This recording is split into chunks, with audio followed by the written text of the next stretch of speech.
Welcome in here to another Amaya Pioneers live stream. The Pioneers are down 1-0 in the PGCBL Championship Series after dropping Game 1 of the series last night in Amsterdam. Hello everyone, I'm Alex Trippett and I will once again be your play-by-play commentator for tonight's game. The Pioneers have to bounce back tonight. This is a do-or-die elimination game for them.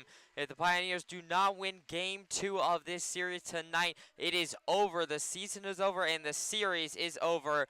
And the Amsterdam Mohawks will be the 2023 PGCBL League champions. And so the Pioneers obviously do not want that to happen. So they're going to have to rebound tonight, and they're going to have to start by getting the bats going, especially early on. Last night, they struggled. Joseph Kelson threw last night for 6 innings, gave up 1 earned run on 5 hits. He was fantastic, but the bats just could not touch Amsterdam's pitching. They only got 3 base hits in the entire ball game. And so it was incredibly difficult for the Pioneers to win a baseball game when they only get 3 base hits. And those 3 base hits were only given by 2 players. It was only Joe Muzio and John Schroeder that had those base hits. So nobody else in their lineup could even touch Amsterdam. So they have to change that going into tonight's ball game. That's the number one thing that has to change. And I do believe that the Pioneers pitching, they'll be just fine. I'm not worried about Amsterdam getting a bunch of base hits. I think the pitching tonight is going to lock it down for the Pioneers. But the bats have to get it going. If the bats do not get it going here at Dunn Field, then the season will very much be in jeopardy for the Pioneers. And you are seeing the starting lineup is being read out for both teams. Amsterdam's already been read out. They're doing full team rosters tonight, so that's why I started a little bit later. But now I'm going to go through the Amsterdam starting lineup for tonight's ball game.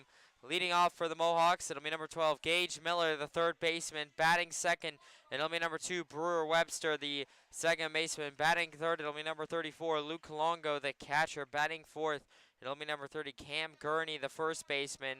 Batting fifth, it'll be number 1, Jalen DeBose, the center fielder. Batting sixth, it'll be number 20, Jackson West, the extra hitter. Batting seventh, it'll be number 5, Merrick Houston, the shortstop.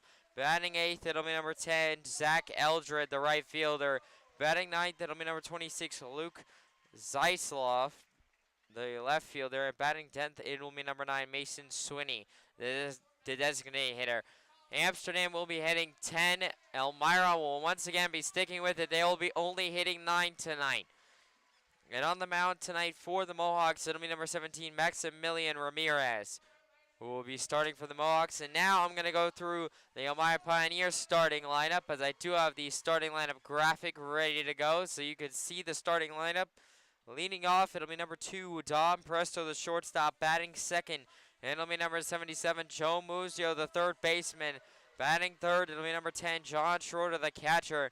Batting fourth, it'll be number 8, Cooper Smith, the right fielder. Batting fifth, it'll be number 44, Chris Bear, the second baseman. Batting sixth, it'll be number 14, Jake Keller, the first baseman. Batting seventh, it'll be number 30, Cam Levesque, the center fielder. Batting eighth, it'll be number 42, Spencer Aubin, the left fielder. And batting ninth, it'll be number 24, Eric Charnetsky, the designated hitter. And on the mound tonight for the Pioneers, it'll be number 49, Gardner Meeks, who will be getting the start tonight. He also started round 1 of the playoffs for the Pioneers against Jamestown, and so he'll be getting his second start of the postseason. And so the Pioneers, they got to get the bats going. That's the number one thing coming off of last night's loss that has to change for the Pioneers. Of course, they are playing here at Dunn, which is a major advantage for the Pioneers because Amsterdam is used to playing on a turf infield, and the bounces here at Dunn are way different than what they would be on a turf infield. So Amsterdam might have a few errors tonight because of that. We'll have to wait and see. But it's going to be really interesting to see how the Pioneers match up against Amsterdam and how the Pioneers change. The Pioneers have to really try and get the bats going early. I would love to see the Pioneers get an early lead in the first couple of innings and get a run on the board. I think Gardner Meeks is going to lock it down for the Pioneers. I truly think he's going to be just as dominating as what he was in round 1 of the playoffs. And so I don't think there's going to be any trouble with that. I think it's mainly just the cause for concern is with the bats. They really have to try and get that going in order to allow for them to win this game and get back into the series. Taking a look at the championship series bracket, you can see game one, Amsterdam won 4-0. They are up 1-0 in this series. If Amsterdam wins tonight, the series is over. Amsterdam are the PGCBL champions. And so the Pioneers have to win game 2 here at Dunn, and then they have to go back on the road and go and win game 3 tomorrow night in Amsterdam in order to become champions. And you can see Gardner makes the starting pitcher, is getting an escort out of a police cruiser, and now he's going over there to the mound. Meeks will be getting the start tonight. I think he's going to be absolutely dominating tonight. I really have loved Meeks this entire season. He's been an amazing pitcher for the Pioneers, an all-star, and rightfully so. And now, as we're about ready to get set here for the national anthem, I'm going to take a step away from the microphone. When I come back, I'm going to talk more about Meeks and what he's done throughout the regular season, as he will be up on the mound first.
A very nice tradition on the national anthem there, as this game is about ready to get going. You can see number 49, Gardner Meeks, is out there. He'll be starting to warm up, as Amsterdam will be first on the bats here. This is the last home game here at Dunfield for the season for the Pioneers, no matter what happens in this series.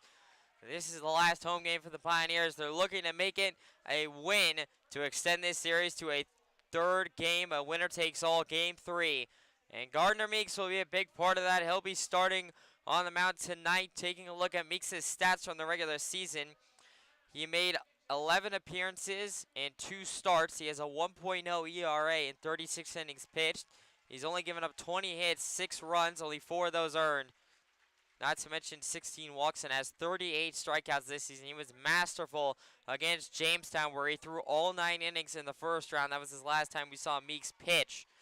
And so he'll be going again tonight. I'm looking, the number one thing for Meeks is if he can get that curveball to go into the zone and the Mohawks to swing and miss at it, he will be a deadly pitcher. That's what he got going against Jamestown. If he can get it going again here tonight against the Mohawks, it'll be a very long night for Amsterdam. I don't think Meeks is going to go all 9 tonight. I think that's just a little bit ambitious. The Mohawks are a much better hitting team. then Jamestown. But I think Meeks will do at least probably 7 to 8 if I had to take a guess. But Meeks, if he can get that curveball, and of course Meeks is known for his 3 different arm angles. He has that overhand, then the sidearm, and then also the low scooping submarine. We'll probably see all 3 of those in action here tonight. And this is a must-win ball game for the Pioneers to extend this series to a 3rd game. That 3rd game would be tomorrow night in Amsterdam. So the Pioneers would have to go on the road to try and win it. But I think the number one thing is the bats. So I have full faith in Meeks. He has been phenomenal throughout the season for the Pioneers. It's really just the bats. And that's been the story of the season for the Pioneers. Really, if you look back at a lot of the Pioneers' losses, it's really when they don't get the bats going is when they take those losses. Because really, you know, you look at the back of the regular season, they had 2 1-0 losses during the regular season. So it's really hard for the Pioneers to win, even though they have elite pitching. But when they don't have the bats going, they are really just not there. And so if the bats can get going early tonight, that'll be a great sign for the Pioneers. And it looks like Meeks is about ready to go here, as he is fully warmed up and leading off for the Mohawks in this Game 2 of the PGCBL Championship Series. It'll be number 12, Gage Miller, the 3rd baseman, who will be leading off. And the very last time here at home at Dunfield for the Pioneers. This game is about to get going. Miller will step into the batter's box. Meeks ready on the mound. Meeks now will set, deal. That is in there. Cold strike. Won it for the very last time here at Dunfield. This ball game is officially underway. 0-1 the count to Miller on that fastball for Meeks. No outs here in the top of the 1st. Meeks 0-1. He will now set, deliver. That is down low outside for ball 1. So the count will even up 1-1 to Miller. No outs here in the top of the 1st. Miller steps back in. 1-1 the count. Meeks now will set, deal, swing and a miss by Miller on that curveball. There's that curveball I was talking about. And the count will now go 1-2. Meeks looking for his first strikeout of the ball game and the first batter that he faces on this 1-2 count to Miller. Meeks shakes off one pitch. 1-2. And now he will set, fire, swung on it, chopped over to Muzio. That's a base hit in the left. And that'll be a leadoff single for Miller to start the ball game for the Mohawks here. And so now that will bring up number 2, Brewer Webster, the 2nd baseman. Webster, we saw last night in Game 1. There will be a runner on first in Miller for the Mohawks. No outs here in the top of the 1st.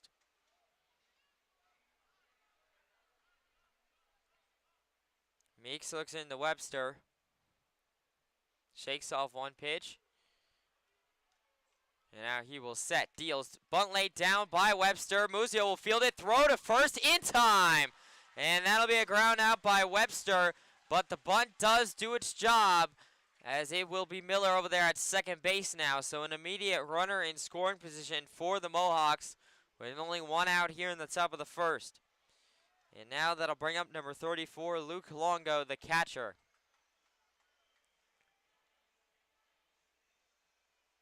Longo will be stepping in with Miller on 2nd and 1 out here in the top of the 1st. Meeks looks in. Now he looks over to Miller. Meeks now will set, fire. That is in there. Cold strike 1 on that beautiful curveball. And the count will go 0-1. That's the pitch that Meeks needs to have being a strike every single time for the rest of the night. That's the pitch right there. Well, Meeks 0-1 will now set, deal. That is down low in the dirt for ball 1, and Schroeder able to keep it in front of him. So Miller will be stuck at 2nd. The count will now even up at aces wild. 1 ball, 1 strike, 1 out here in the top of the 1st. Miller is still over there at 2nd for the Mohawks. Meeks looks in, 1-1. And now Meeks will set, deal, swung on it, popped, right field side. That is foul and out of play. So the count will stay, or excuse me, now it will go 1-2. 1-2 the count to Longo. 1 out here in the top of the first.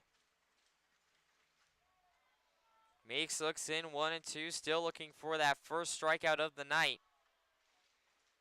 Meeks 1-2. He will now step off and pump fake in the direction of Bear and Miller over there at second base. No throw made. Meeks will step back onto the rubber. Still 1-2 the count to Longo.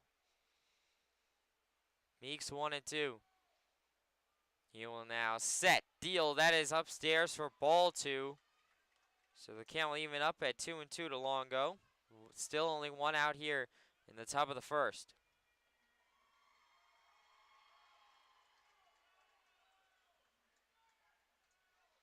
Meeks 2-2 now.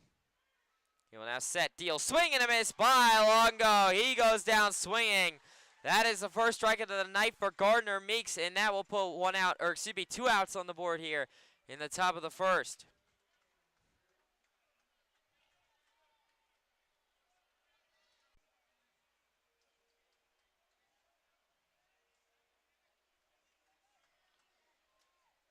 Meeks with 2 outs here in the top of the first.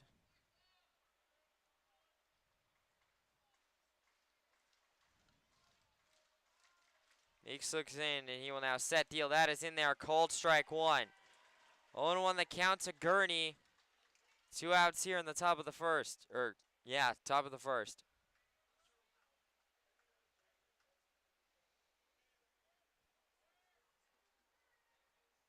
Meeks 0-1. He will now set, deal. That is outside for ball 1, so the count will even up 1-1 to Gurney. That was a fastball that missed outside. 1-1 the count to Gurney. 2 outs here in the top of the first. Meeks looks in 1-1. Now he will set, deal, swung on a pop, back over to Meeks. Meeks will not be able to field it, and so now the runner's going home. Throw is in time, and that is a tag out to end the top of the first, and that will keep Amsterdam off the scoreboard as Miller was trying to steal home. A very heads-up play by Keller to throw back to Schroeder at home in order to get the tag out. No runs for the Mohawks in the top of the first. We go to the bottom of the first where the Pioneers will look to get an early lead right after this.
Welcome back here to the Pioneers live stream. It's the bottom of the first inning here.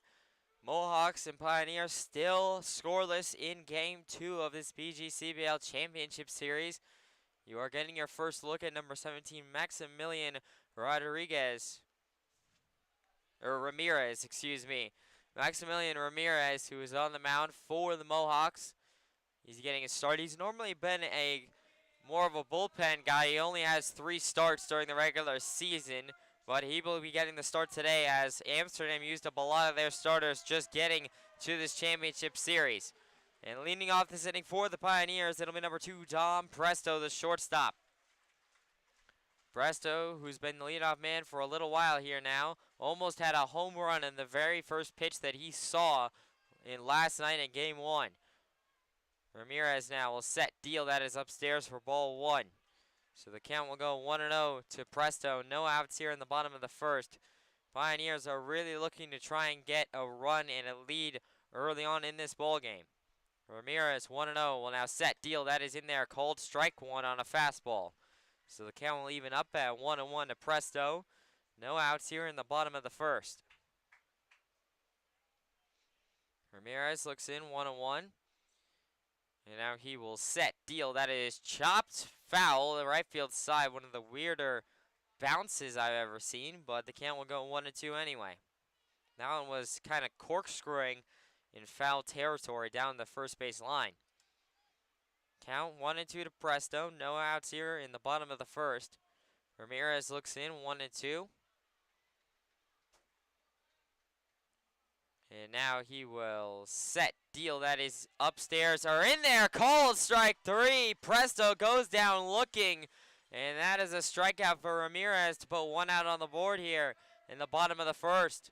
And now that'll bring up number 77, Joe Muzio, the third baseman.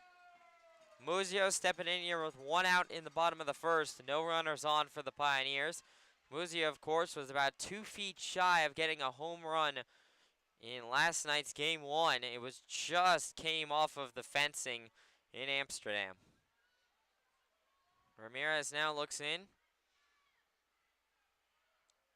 And now he will set deal. Swung on a chop. That is first baseman right to the first baseman. And he will tag up at first for the out. So that'll be a ground out by Muzio and 2 quick outs for Ramirez here in the bottom of the first. And now that'll bring up number 10, John Schroeder, the catcher.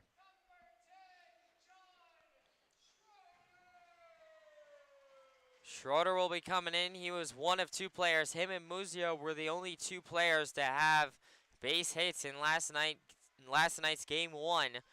And Schroeder had a single last night along with a walk. He'll be stepping in here to face Ramirez with 2 outs in the bottom of the first. Ramirez shakes off 1 pitch. And now he will set deal. Swung on a chop. That is left field side and foul and out of play. So the count will go 0-1. 0-1 the count to Schroeder. 2 outs here in the bottom of the first. Ramirez looks in 0-1. And now he will set, deliver, swung on it, popped into left. Schroeder not happy about it. He knows he just missed that as that is a fly out to the left fielder to end the bottom of the first. So a 1-2-3 inning for Ramirez for the Mohawks. So no runs. We are still scoreless as we go to the top of the second right after this. And distribute them. All of the products we manufacture are designed right here, so we truly know the products we provide for you, inside and out. On top of being an industrial manufacturer, at the Hilliard Corporation we also serve as a weld shop and machine shop. We specialize in creating custom parts and pieces to fit particular and uncommon applications. The secondary location is the home of the drivetrain division, where products for Polaris and other vehicle manufacturers are made. This is a high-volume, celled manufacturing plant that produces thousands of parts daily.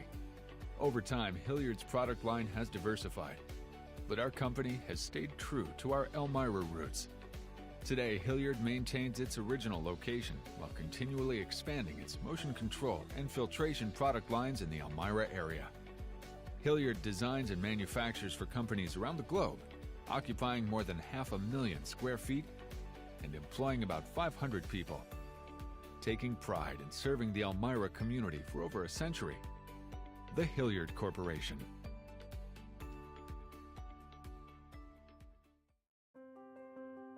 For more than a century, you've counted on Arnett Health. Counted on us to heal you, support you, encourage you, get you back on your feet. And for more than a century, Arnett has counted on you too. You're our community, our purpose, our passion. You're the reason we do what we do.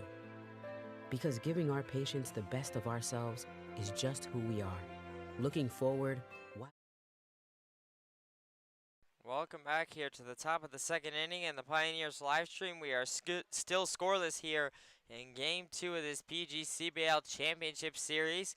It is still Gardner Meeks out there to start the top of the second for the Pioneers, and leading off this inning for the Mohawks, it'll be number 1, Jalen DeBose, the center fielder. As Meeks now will set deal, that is upstairs and outside for ball 1. So 1-0 the count to DeBose. No outs here in the top of the second. Meeks 1-0. He will now set, deal, swing and a miss, and DeBose threw his bat. That's all the way into the stands.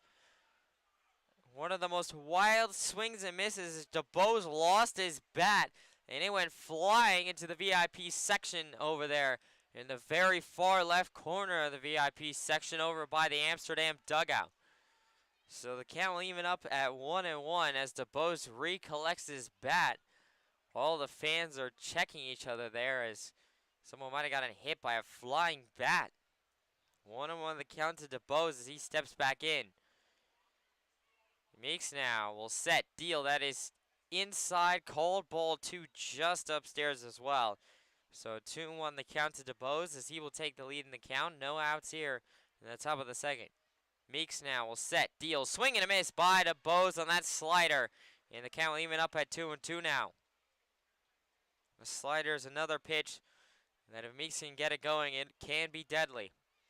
Meeks 2-2 will now set, deal, swing and a miss by DeBose on a slider away. That is the second strikeout of the ball game for Gardner Meeks, and that'll put 1 out here in the top of the second inning. And now that'll bring up number 20, Jackson West, the extra hitter. West, we did see, I believe he was the one catching last night in Game 1 of this championship series. And so he'll be stepping in with 1 out in the top of the second and nobody on. Meeks looks in. And now he will set, fire, swung on it, crushed into right. That is going to get down foul. And that one banged off the fence. All the way in right field foul territory. The count will go 0-1, but that was a crushed baseball by West. West will step back in. Still 0-1 the count.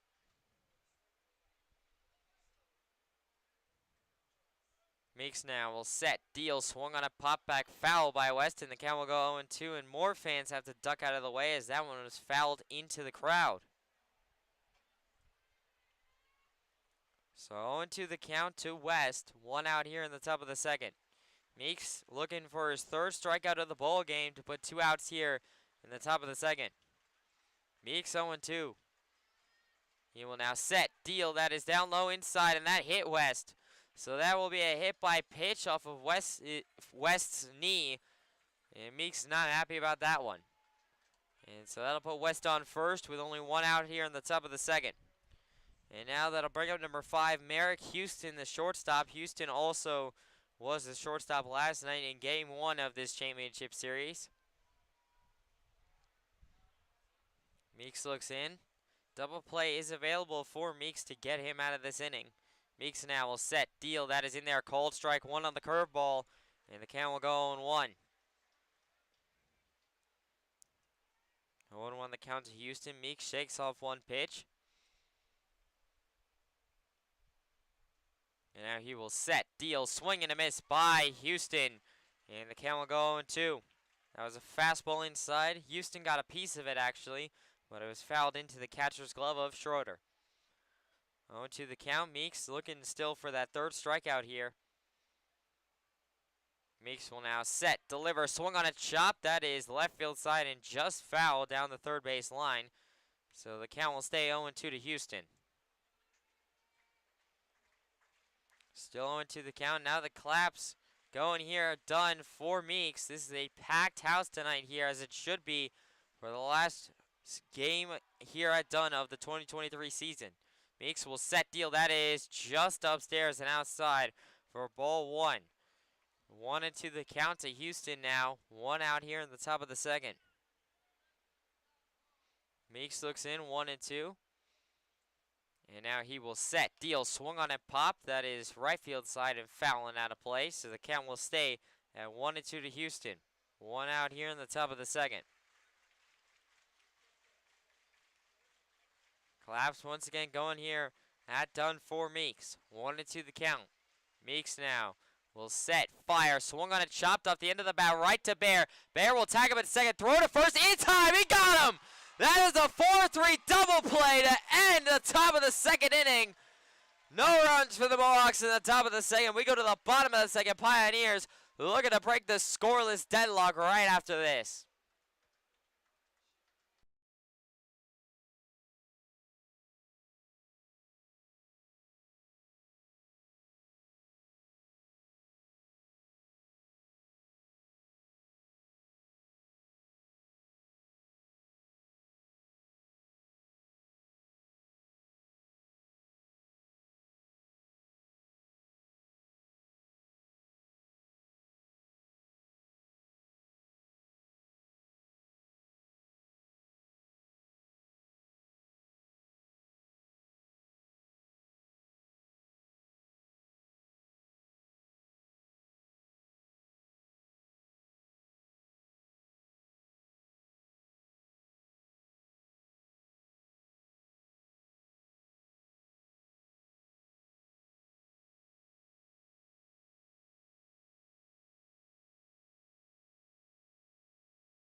Welcome back here to the Pioneers live stream. It's the bottom of the second inning here. Pioneers and Mohawks still scoreless in this game 2 of the PGCBL Championship Series. Leading off this inning for the Pioneers, it'll be number 8, Cooper Smith, the right fielder. It will still be Maximilian Ramirez out there for the Mohawks to start the the bottom of the second. Ramirez will step onto the mound as Smith is already in the batter's box.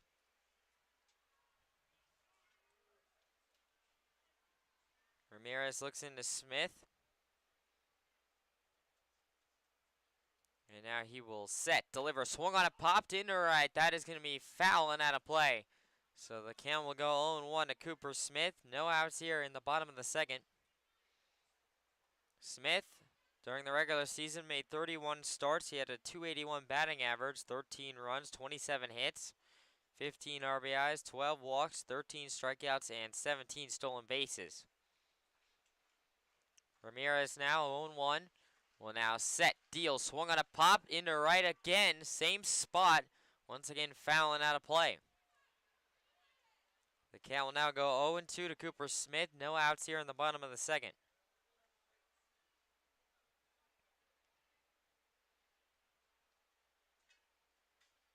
Smith now will step back into the batter's box. Ramirez looks in, 0-2.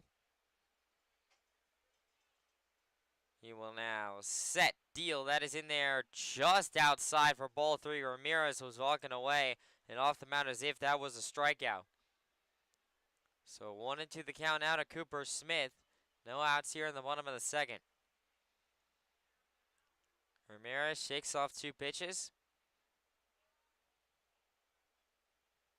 And now he will set, deliver. That is upstairs, ball 2. So the count will even up at 2-2. That was a fastball that just missed upstairs. Count evens up here now to Cooper Smith. Still no outs here in the bottom of the second. Smith trying to get on base for the Pioneers and be a leadoff base runner. Ramirez now will set, deal, swing and a miss by Smith. He goes down swinging. That is the second strikeout of the night for Maximilian Rodriguez. And that'll put one out here in the bottom of the second. And now that'll bring up number 44, Chris Bear, the second baseman. Bear, during the regular season, made 19 starts for the Pioneers. He had a .315 batting average, 5 runs, 17 hits, 11 RBIs, 6 walks, 16 strikeouts, and 3 stolen bags as Ramirez will set, deal, swing and a miss by Bear, and the count will go 0-1. 0-1 the count to Bear, 1 out here in the bottom of the second. Ramirez 0-1. He will now set, deliver, that is in there, cold strike 2 on another fastball, and the count will quickly go 0-2 now to Bear. Still 1 out here in the bottom of the second. Ramirez looking for back-to-back strikeouts as he looks in. And now he will set, fire, swung on a pop-back foul by Bear, and he is able to foul that one away and stay alive. The count will still be at 0-2 to Bear.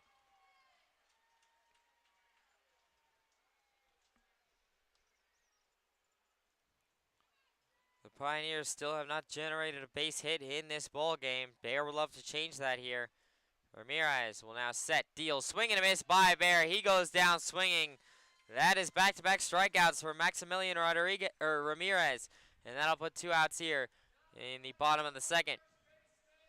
And now that'll bring up number 14, Jay Keller, the first baseman.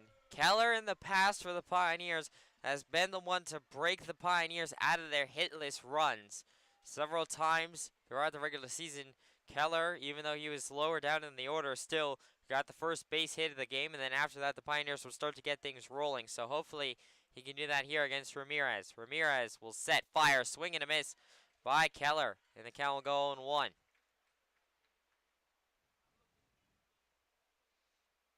Keller steps back in, 0-1 the count. Ramirez now will set, deliver, that is upstairs and outside for ball 1.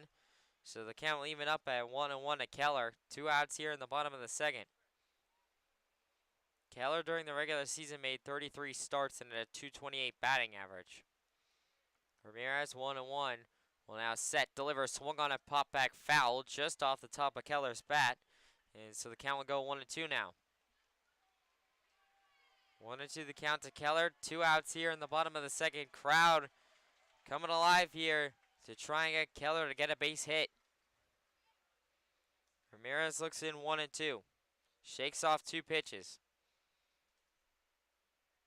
And now he will set, deliver, that is in there. Called strike 3. He struck him out. Ramirez strikes out the side in the bottom of the second inning. We go to the top of the third, still scoreless in Game 2 of this PGCBL Championship Series. Here at Bully Hill, we're excited about the future and sharing this experience with you. Bully for you.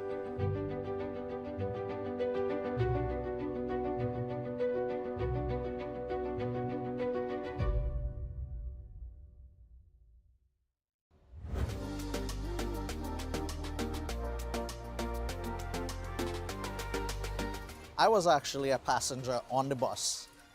Sitting on the bus, I looked up and I saw we are hiring. So I called up the number, I came in for an interview, and I started driving. My name is Randy Ramnarayan. I'm the Director of Transportation here at TransDev, and I've been here on property for 16 years. People come up to you and say, hey, I remember you as an operator, and you did this for me, and it just overwhelms me, and it makes me so joyful to know that I made a difference. Everyone from the CEO, COO, all the way down, it's the same message. Customer engagement, employee engagement. This is... Welcome back here to Pioneers live stream. It's the top of the third inning here. Pioneers and Mohawks still scoreless in Game 2 of this PGCBL Championship Series. It is still Gardner Meeks out there for the Pioneers to start the top of the third. And leading off this inning for the Mohawks, it'll be number 10, Zach Eldred, the right fielder.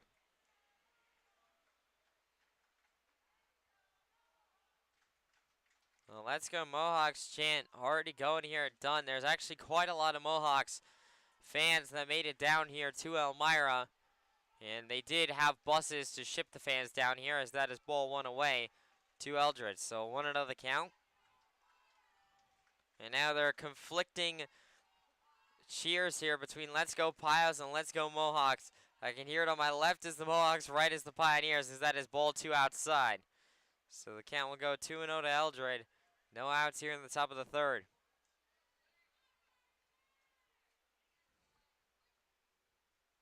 Meeks 2-0. He will now set, deal, swung on a chopped over to Bear at second. Bear will field it, throw to Keller in time, and that will be one away. Ground out here to start the top of the third. We'll put one out on the board for Gardner Meeks. And now that'll bring up number 26, Luke Zeisloft, the left fielder. Zeisloft is one of the, well, pretty much the one new player in the Amsterdam lineup. We saw Swinney, who was on deck as a pinch hitter in last night's game 1. But Zeisloft is completely new. We have not seen him so far. Meeks will set, deal, swung on a pop back foul, and the count will go 0-1. 0-1 the count to Zeisloft. One out here in the top of the third. Meeks 0-1. Will now set, deliver, swung on a popped into right. Smith coming in on it. Can he get there? He can! What a diving play by Cooper Smith in right. And that'll put two outs on the board. What a great diving effort there by Cooper Smith in right in order to keep that from being a base hit. And now that'll bring up number 9, Mason Swinney, the designated hitter.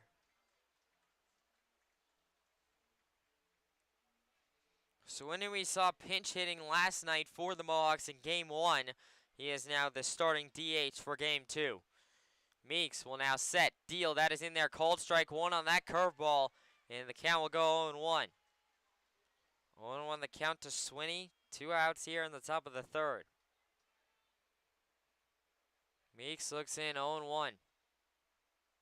And now he will set, deal, that is swung on a pop, breaking off the bat. Presto will field it, throw to first in time! He got him, what a throw! That'll be a ground out by Swinney to end the top of the third. An amazing play by Dom Presto. Hopping off of the mound that baseball was, he grabbed it and in one fluid motion threw it to Keller to first in time. No runs for the Mohawks in the top of the third. We go to the bottom of the third. Still scoreless in this one.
Welcome back here to the Pioneers live stream. It's the bottom of the third inning here. Pioneers and Mohawks still scoreless in game 2 of this PGCBL Championship Series.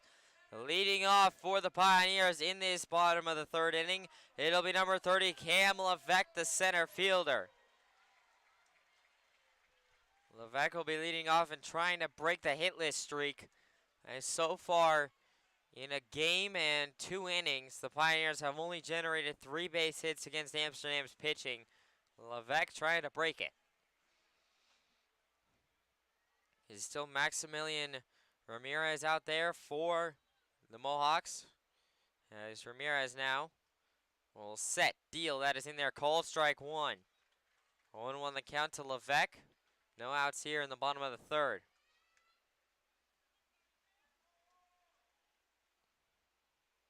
Ramirez now 0-1. He will now set, fire, that is upstairs and inside for ball one. So the count will even up at 1-1 to Levesque. No outs here in the bottom of the third. Ramirez 1-1. He will now set, deliver, that is upstairs for ball two. So 2-1 goes the count to Levesque. No outs here in the bottom of the third.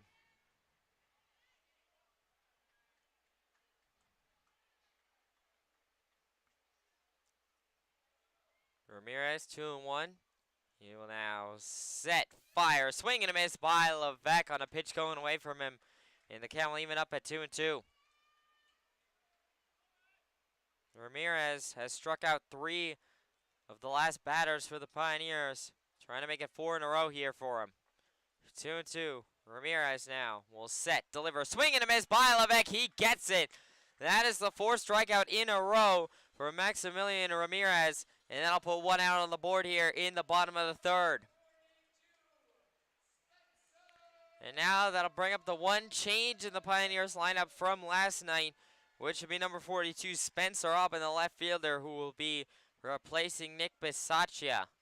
Bisaccia was the starting DH last night, and instead it'll be Spencer Upp starting in left tonight, and it'll be Eric Charnetsky on deck, who will be the DH. Ramirez now will now set, deal, that is upstairs, ball one. 1-0 the count to Aubin, 1 out here in the bottom of the third. Ramirez 1-0. Shaking off a couple pitches. And now he will set, deal, that is down low and away for ball two. So 2-0 the count to Aubin. 1 out here in the bottom of the third.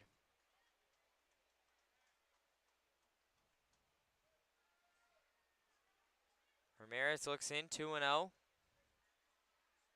Shakes off one pitch. And now he will set, deal, swing and a miss by Aubin. And the count will go 2-1 on a high fastball. 2-1 the count to Aubin, 1 out here in the bottom of the third. Still no base hits for the Pioneers. Let's go Pios. Chance start as Ramirez will set, deal. That is in there. Called strike two, just caught the inside edge of the plate on a fastball. So the count will even up at 2-2 now to Aubin. If Aubin strikes out here, that would make it 5 strikeouts in a row for Ramirez. Ramirez 2-2. He will now set, deal. That is down low and away for ball 3. So 3-2 the count to Aubin as it goes full, and the Let's Go Spence chants are starting here at Dunn. This is a big pitch, 3-2. A walk would be good. It'd be the first base runner of the night for the Pioneers. Ramirez 3-2. He will now set, deal, swung on a chop. That's a base hit into center, and there goes finally. The hitless streak is over as Spencer Aubin singles into center. And that will put a runner on first for the Pioneers with only 1 out here in the bottom of the third. And now that'll bring him number 24, Eric Charnetsky, the hometown boy, the designated hitter tonight. He played left in last night's game 1. He is now the designated hitter tonight as Aubin, who was on first, is taking over in left field. The strikeout chain is over. The hitless streak is over for the Pioneers, which is a major relief. Ramirez looks over to Aubin. Now Ramirez will set, deal, that is upstairs and inside for ball 1. So 1-0 the count to Charnetsky. 1 out here in the bottom of the third.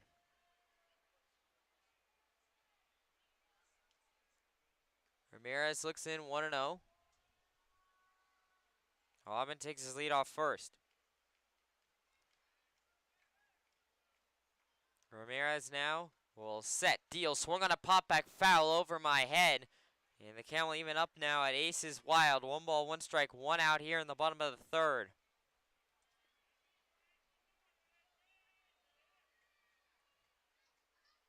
Aubin takes his lead off first. 1-1 still the count to Charnetsky.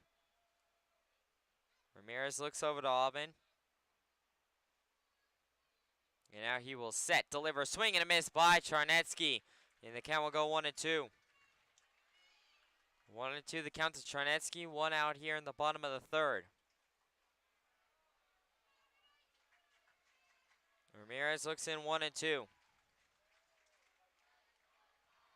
Well, let's go Pios chant is started up once again here at Dunn. Ramirez 1-2. He will now set, deliver. That is ball 2 down low and away. Check swing by Charnetsky. They're going to say he did not go. So that will be ball 2. So the count will even up at 2-2 now to Charnetsky. 1 out here in the bottom of the third. And the let's go Pios chant once again restarted. Pioneers would love if Charnetsky can get a base hit here to try and advance Aubin. Ramirez 2-2. And now Ramirez checks over to Aubin on first. Aubin is able to get back in time, so he is still safe over there. Ramirez looks in 2-2. Aubin off of first.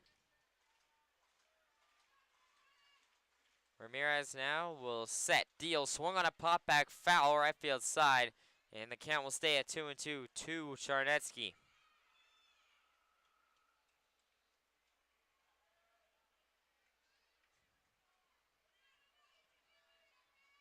Charnetsky resets in the batter's box.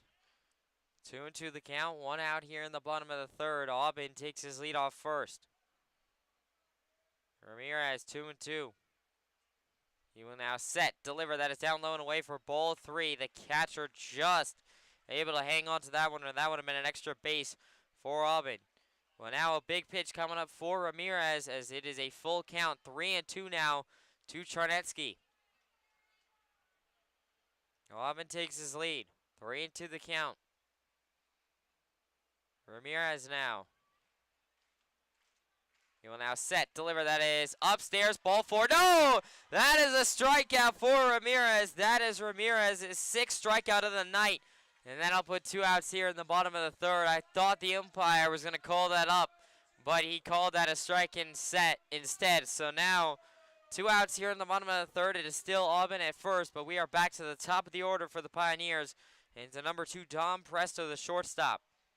Presto struck out in his first at-bat against Ramirez. Ramirez looks in, 2 outs here in the bottom of the third, and Aubin off first. Ramirez now will set, deal. That is down low for ball 1. 1-0 the count to Presto. 2 outs here in the bottom of the third. Ramirez looks in 1-0. Now he looks over to Aubin. Ramirez will set, deal. That is upstairs, ball 2. So 2-0 the count to Presto. Presto has a nice lead here. It'd be awesome if he could draw a walk for the Pioneers, as with the heart of the order coming up, the Pioneers want as many base runners on as possible. And they're probably going to have to score some runs with 2 outs on the board. That's just going to have to be something that the Pioneers do in order to get runs in this ball game. Amsterdam is not going to give up base hits or walks very easily with limited outs on the board. So in all likelihood, the Pioneers are going to have to get some runs with 2 outs. Ramirez 2-0 will now set, deal. That is upstairs in there. Called strike 1, excuse me. So the count will go 2-1. 2-1 the count to Presto. 2 outs here in the bottom of the third.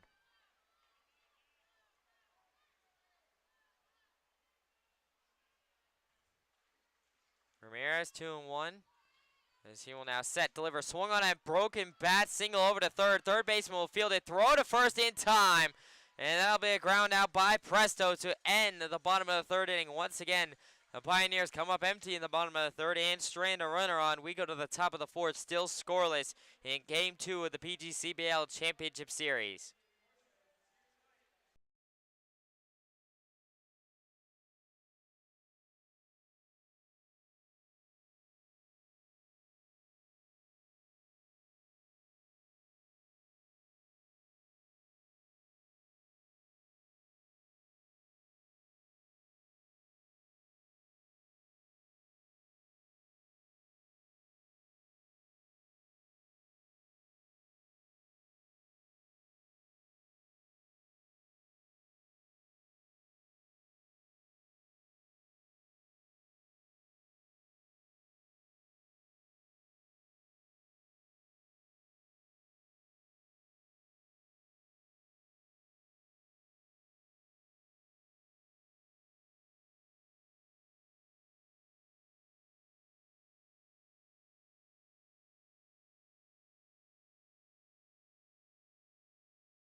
Welcome back here to the Pioneers live stream. It's the top of the 4th inning here in Game 2 of the PGCBL Championship Series.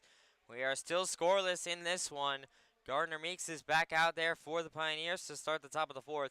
And leading off this inning for the Mohawks, it'll be number 12, Gage Miller, the third baseman, as we are back to the top of the Mohawks order. Miller singled in his first at-bat against Meeks earlier in the ball game. Meeks now looks in. And now he will set, deal. That is going to be a hit by pitch as that curveball did not work. And Meeks is trying to argue that he leaned into it. And Meeks is not going to get that call. And so that will be a hit by pitch for Miller. And so he will go over to first and be a leadoff base runner for the Mohawks with no outs here in the top of the 4th. And now that'll bring up number 2, Brewer Webster, the second baseman. Webster grounded out in his first at-bat.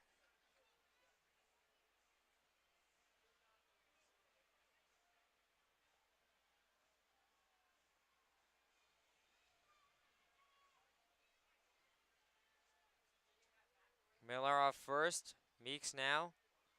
Well, now check over to first, and Keller able to catch that, but Miller well able to get back over there in time. So he will still be safe.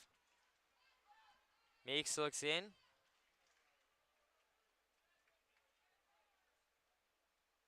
And now he will set. Deal, that is in there. Cold strike 1 on the fastball.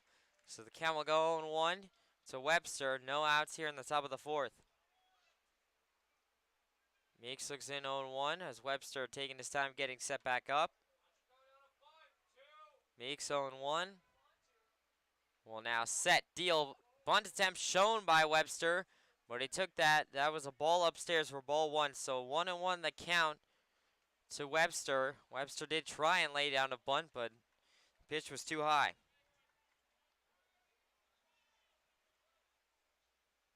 It is still Miller off first. Meeks looks in, 1-1 the count. And now he will set. Deal, swung on a chopped over to Bear.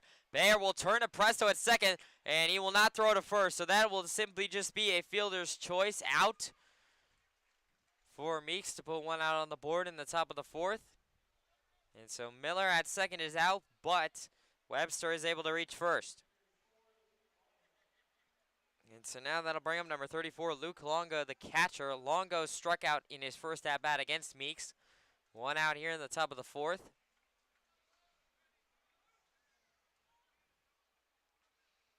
Meeks looks in.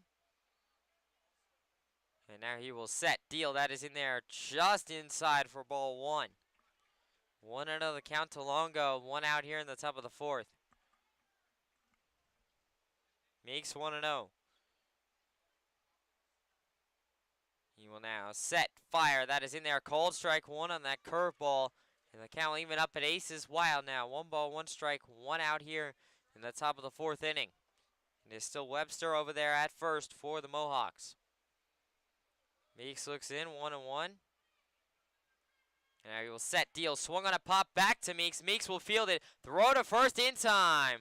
And so that'll be a ground out by Longo to put 2 outs on the board in the top of the 4th for Meeks. But the runner in Webster did advance to second. So there is now a runner in scoring position for the Mohawks here with 2 outs in the top of the 4th. Now that'll bring up number 30, Cam Gurney, the first baseman. Gurney reached on a fielder's choice in his first at-bat. Meeks looks in. 2 outs here in the top of the 4th. Meeks looks over to Webster. And now he will set. Deal. Swung on a chop. That is over to third, and that is just foul. And so everyone will have to come back as Muzio does grab that up. So 0-1 the count to Gurney. 2 outs here in the top of the 4th.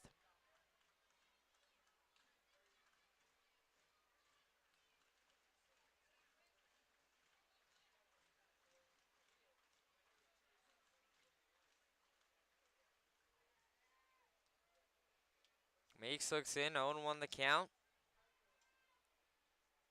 And now he will step off the mound and pump fake in Webster's direction. Webster able to get back in time, and neither Bear nor Presto were in a position to receive a throw. Still 0-1 the count to Gurney. As Meeks now looks back over to Webster. And now he will set, deal, swung on a pop down the third base line. That is going to be fair, and that is going to be an RBI single, or no, a double, as Aubin will throw it in. The tag is not in time. That is an RBI double for Cam Gurney, and the Mohawks lead this one 1-0.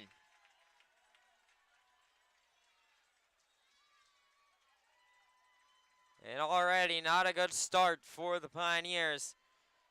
They just have not been able to get the bats going, and the pitching's been good.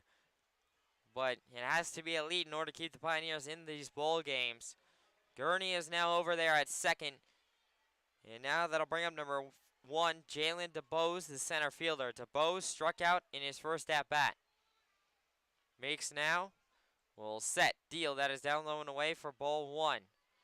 1-0 the count to DeBose. 2 outs here in the top of the 4th.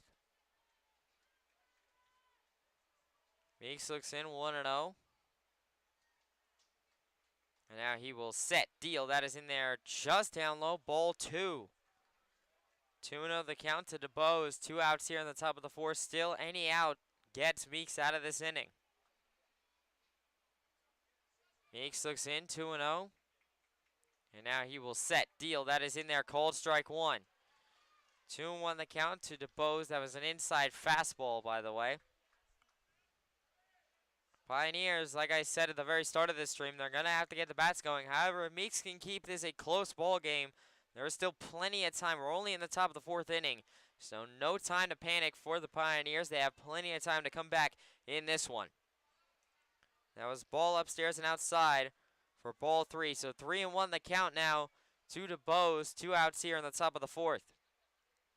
Meeks now will set, deal. That is in there. Called strike 2 right down Broadway on the fastball. And the count will go full now, 3-2. Full count to DeBose. 2 outs here in the top of the 4th. It is still Gurney off of second for the Mohawks. Meeks 3-2 will now set, deliver. That is in there just upstairs for ball 4. And so that'll be a walk for DeBose. So runners on first and second for the Mohawks with 2 outs here in the top of the 4th.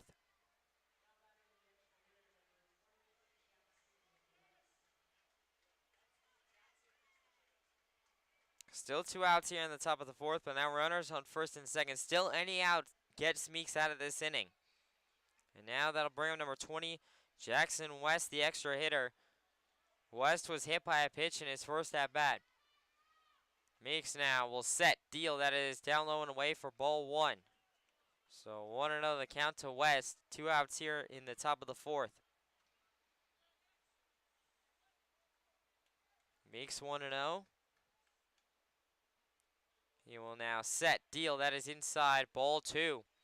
So 2-0 the count to West. This strike zone from this umpire has been incredibly small today, I've noticed.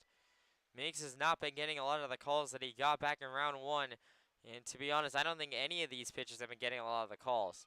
Meeks will set, deal, swung on a driven rover to Bear, caught it! What a grab by Bear, a line out there by West will end the top of the 4th inning and just keep this at a 1-0 ball game. We go to the bottom of the 4th. Pioneers looking to answer back right after this.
Welcome back here to the Pioneers live stream. It's the bottom of the 4th inning here.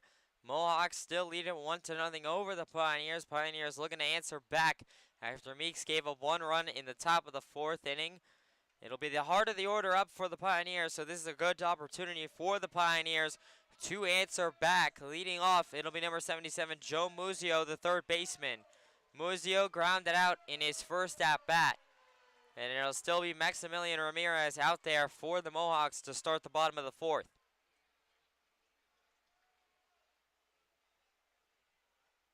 Muzio will now step in to face Ramirez for the second time. Ramirez looks in. And now he will set deal. That is in there. Just caught the outside edge for strike 1. Count will go 0-1 the count to Muzio. No outs here in the bottom of the 4th. Ramirez 0-1. You will now set deal. That is check swing down low ball 1. So the count will even up at 1-1 to Muzio. No outs here in the bottom of the 4th. A leadoff base hit would be massive for the Pioneers. Ramirez looks in 1-1. And now he will set deal. Swung on a pop back foul left field side. And the count will go 1-2. 1-2 the count to Muzio. No outs here in the bottom of the 4th. Ramirez looks in 1-2. Well, let's go Pios chant. Started up here. Done. Ramirez will now set. Deliver. Swung on a pop. That is left field side. Third baseman not able to get to it. That was Miller. So the count will stay at 1-2 to Muzio. Still no outs here in the bottom of the 4th. Miller kind of got blocked by the umpire there, who was stepping back out of the way.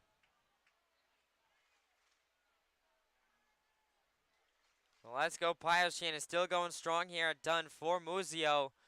Trying to get a base hit to lead off the inning for the Pioneers. Ramirez 1-2.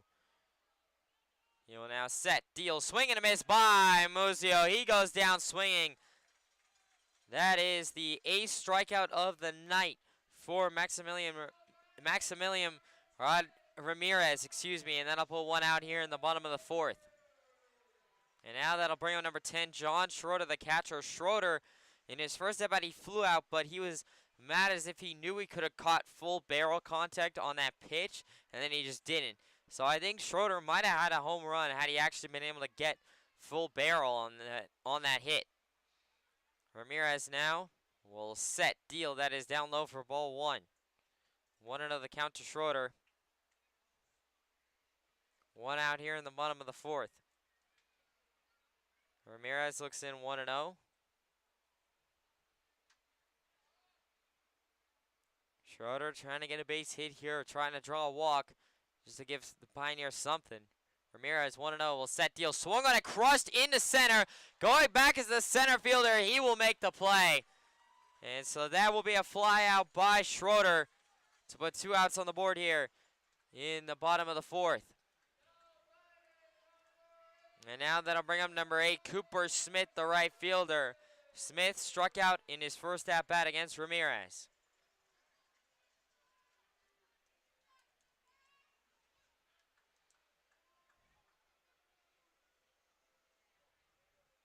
Ramirez looks in. And now he will set, deal, swung on a chopped over to third. That's a base hit in the left for Cooper Smith, and that will get the bats going, hopefully. As that'll be a base hit single for Smith to put a runner on first with 2 outs here in the bottom of the 4th. And like I said, the Pioneers are going to have to score runs with 2 outs on the board. That's just something they're going to have to do in order to get back into this series. And this is an opportunity here. As now that'll bring up number 44, Chris Baer, the second baseman. Baer struck out in his first at-bat. Still 2 outs here in the bottom of the 4th. Smith off first. Ramirez looks in. And now he'll check over to Smith at first. Smith always taking big leads off of first, so pitchers oftentimes do check over to him.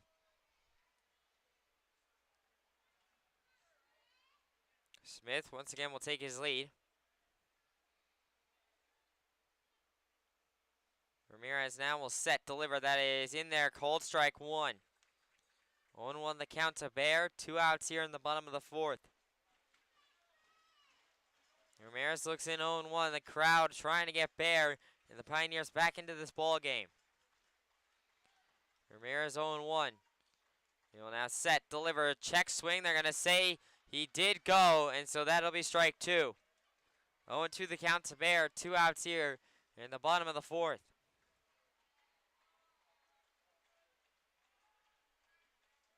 Ramirez looks in 0-2. Now he looks over to Smith off of first. Ramirez now will set, deal, swung on a pop foul, right field side. Bear fell down as he fouled that one away. I think he got caught up with the catcher there. The count will stay 0-2, and Cooper Smith was trying to steal second, but he will have to come back. So still 0-2 the count to Bear. 2 outs here in the bottom of the 4th. Ramirez looks in 0-2.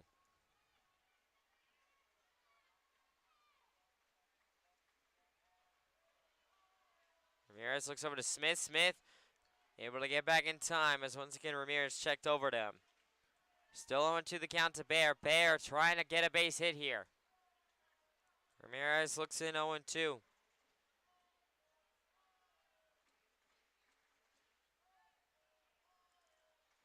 Ramirez now will set, deal, swing and a miss by Bear, and that will end the bottom of the 4th inning. Cooper Smith was stealing second, but it does not matter. That is the 8th strikeout of the ball game for Maximilian Ramirez, and that will end the bottom of the 4th. We go to the top of the 5th. Amsterdam still leads it 1-0.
Owned and operated since 1905. At the Hilliard Corporation, we've proven ourselves time and time again as the leading industrial manufacturer in the Elmira and Southern Tier region. We make the products you need with the quality you and your business deserve. Industrial clutches and brakes, drivetrain products. Welcome back here to the Pioneers live stream. It's the top of the 5th inning here. As Gardner Meeks will now set, deal in there. Cold strike 1 to number 5, Merrick Houston, the shortstop. So 0-1 the count to Houston. No outs here in the top of the 5th. Amsterdam still leads it 1-0 over the Pioneers in Game 2 of this PGCBL Championship Series. Houston had to turn away from that pitch as that will be ball 1 outside. 1-1 the count. Meeks now will set, deal, that is down low and away for ball 2. So 2-1 the count to Houston as he will take the lead. No outs here in the top of the 5th. Meeks 2-1 looks in. And now he will set, deal, that is just outside ball 3. So 3-1 the count to Houston. So far in this ball game, Pioneers only have managed to get 2 base hits. And that needs to change as that is a base hit into left for Houston. That'll be a single. No, it gets past Aubin. That's going to be a double as Aubin could not read it. So that will be a base hit double for Merrick Houston to put an immediate runner on second with no outs here in the top of the 5th for the Mohawks. And now that'll bring up number 10, Zach Eldred, the right fielder. Eldred grounded out in his first at-bat.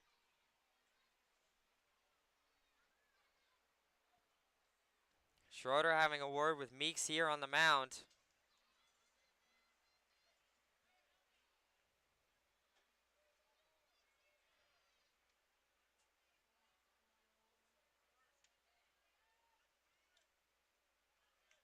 Meeks now looks into Eldred.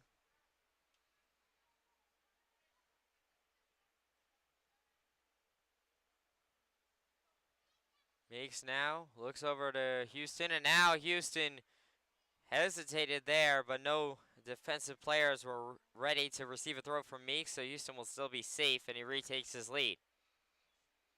No count to Eldred yet. No outs here in the top of the fifth. Houston off second. Meeks looks over to Houston, and now he will set, deal, swing and a miss by Eldred, and the count will go 0-1. 0-1 the count to Eldred. No outs here in the top of the fifth.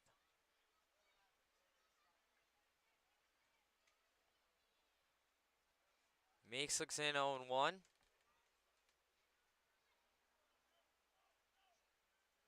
And now Meeks will once again step off in Houston. We'll go back to second. Still 0-1 the count to Eldred.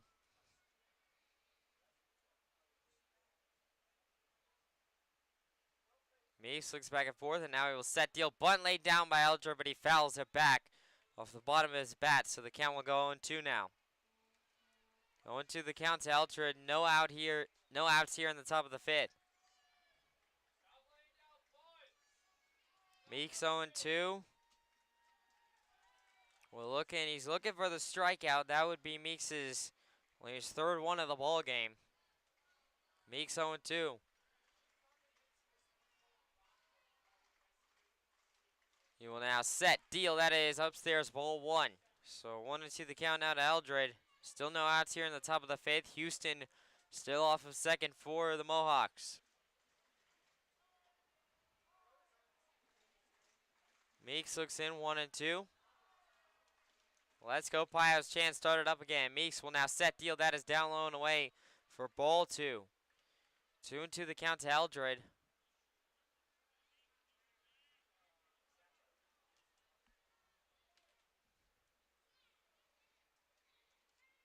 Meeks still looking for that strikeout. It'd be his third. Meeks would be a big one to put an out on the board. Will now set, deals. That is just outside for ball three on a fastball. So 3-2 the count to Eldred. No outs here in the top of the fifth. Houston off second for the Mohawks. Meeks needs to try and find a strikeout here. He does not want to walk Eldred. Meeks now will step off again, and Houston will go back to second. Meeks looks in, 3-2 the count.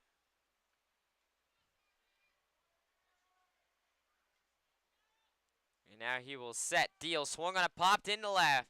Aubin going for it, it's turning foul, and it will be foul, and Aubin lays out, but is unable to make the play. And so that is a foul ball, and the count will go 3-2. A diving effort by Aubin. That was a very tough play to make if he was going to make it, and he gave maximum effort there. Still 3-2 the count to Eldred. No outs here in the top of the fifth. Houston off of second.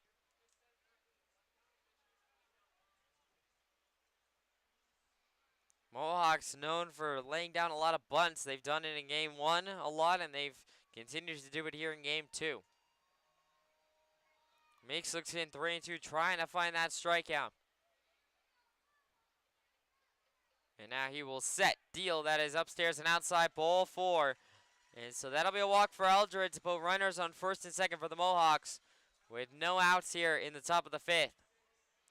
And now that'll bring up number 26, Luke Zeisloft, the left fielder. Zeisloft flew out in his first at-bat. And I have a feeling Zeisloft is probably going to try and attempt to bunt here. This seems like a good spot to do it with no outs and runners on first and second. And the manager over there at third for the Mohawks is giving his signals as Zeisloft will finally step into the batter's box.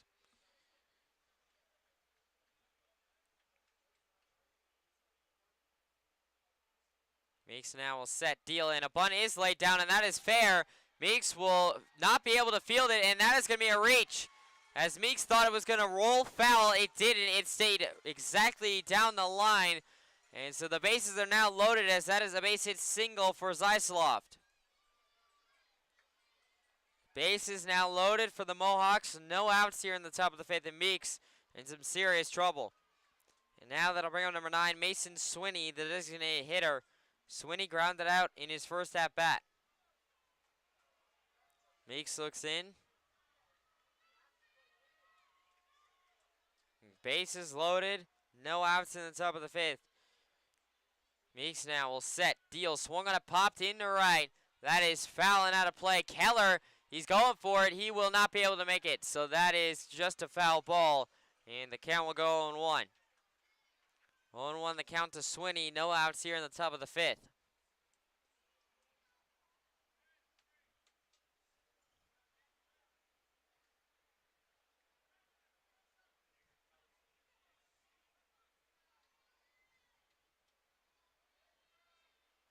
Swinney will step back into the batter's box. It's still 0-1 the count. No outs here. The top of the fifth. Base is still loaded. Meeks now will step off the mound once again. And now will step back under the rubber. Meeks trying to get a strikeout would be preferred and then ground into a double play. That's the best case scenario for Meeks. Meeks will set deal. That is outside for ball 1. Cam will even up at 1-1 to Swinney. Meeks cannot afford to walk Swinney here as that would walk in a run for the Mohawks. No outs here in the top of the fifth. So like I said, if Meeks can strike out Swinney here and then get the next batter, which would be the top of the order, Miller, to ground out into a double play, that would get Meeks out of the inning and keep this at a 1-0 ball game. And he just got strike 2 on a curveball Meeks did. So the count will go 1-2 to Swinney. No outs here in the top of the fifth. Meeks, he needs this strikeout to at least put the double play into availability. Meeks will set deal. That is upstairs, ball 2. So the count will even up 2-2 now to Swinney. No outs here in the top of the fifth. Meeks 2-2 needs this strikeout as he will now set. Deal swung on a chopped over to third. Muzio will field it and throw home to Shorter. The throw is not in time. And oh, it is. Shorter got his foot on the bag and that'll be an out. A fielder's choice out. We'll put Swinney on first, and Houston was the runner coming home. Shorter did not put a tag down, but he tagged the base in time. And so that'll put 1 out here in the top of the fifth. But it does keep the bases loaded. Bases are still loaded. 1 out here now in the top of the fifth.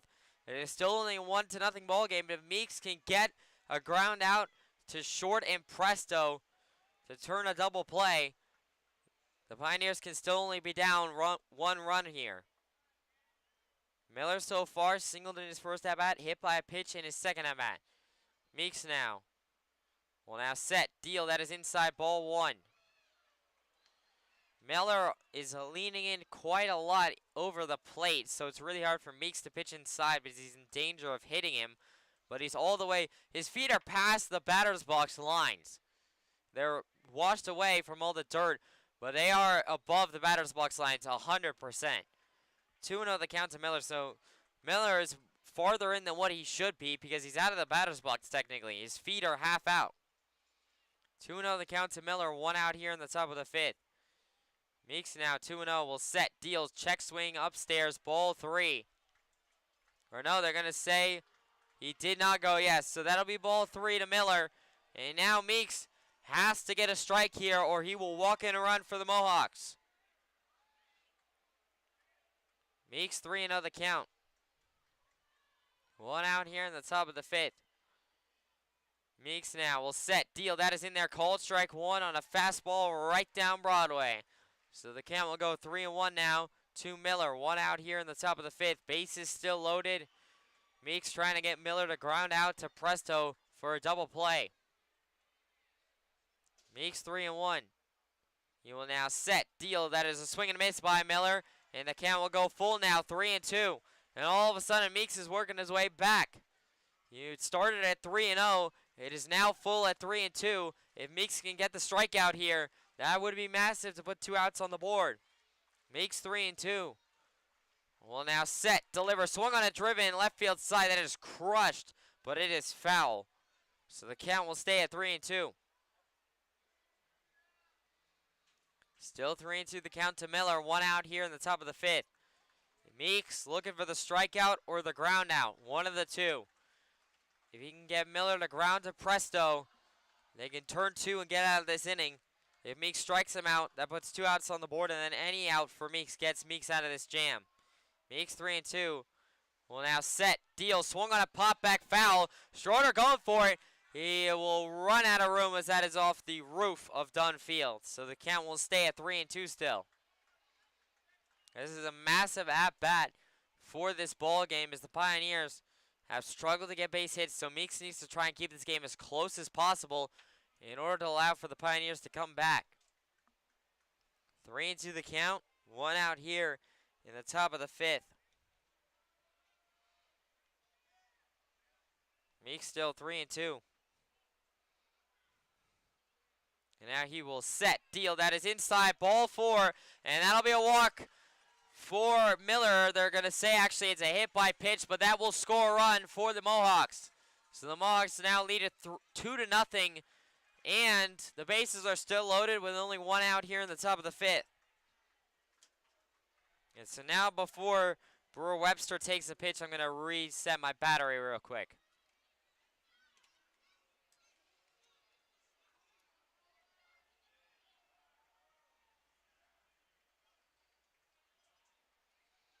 Meeks now will now set, deal, that is in there, cold strike 1 to Webster.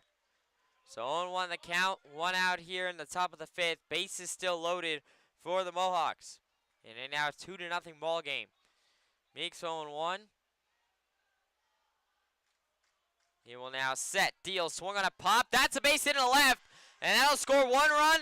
That will score only 1 as a throw-in is able to keep everyone where it is, but that is an RBI single for Webster, and it is a 3-0 ball game.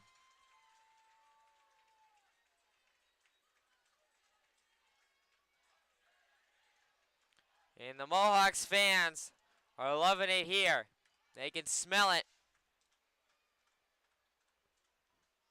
1 out here in the top of the 5th. It looks like Griffin Yastrzemski is starting to warm up in the bullpen area for the Pioneers. Meeks now getting talked to with the trainer, actually.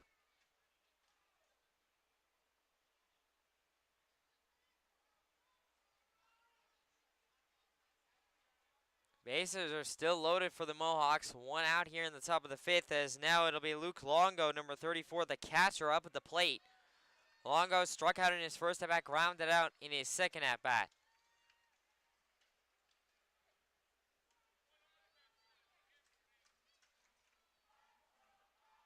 And the Let's Go Mohawks chant has started up here at Dunn. They're taking over.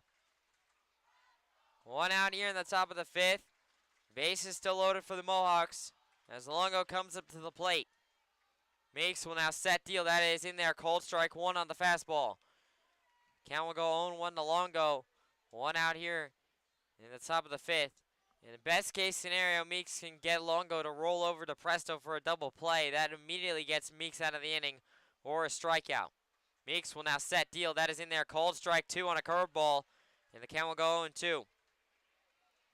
0-2 the count to Longo. 1 out here in the top of the 5th.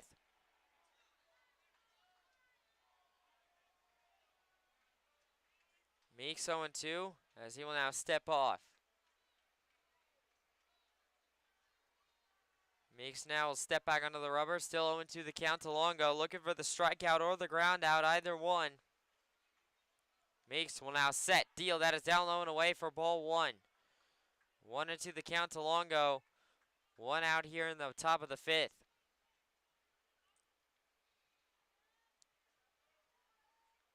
Meeks 1-2, looks in, still bases loaded. Meeks now will set, deal, swing and a miss by Longo, and that is a strikeout for Meeks. And that'll put 2 outs on the board here in the top of the 5th. That was a massive strikeout for Gardner Meeks to at least put 2 outs on the board to allow now any out gets Meeks out of this bases loaded jam and keeps us at a 3-0 scoreline. And the last out that Meeks will need to get will be number 30, Cam Gurney, the first baseman. Gurney will now be up at the plate. He reached on a fielder's choice in his first at-bat and then RBI doubled in his second at-bat. Meeks now will set, deal, swung on a crushed into right. Going back is Smith, all the way to the warning track. He will make the play. And so that'll be a fly out by Gurney to end the top of the 5th inning. Meeks gives up 2 runs in the top of the 5th, so Amsterdam leads it 3-0 Pioneers. They need to answer or at least start to chip away at it in the bottom of the 5th. We go there right after this.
Welcome back here to the Pioneers live stream. It's the bottom of the 5th inning here. Pioneers down to the Mohawks now 3-0. And the Pioneers bats need to get it going here, preferably in this inning.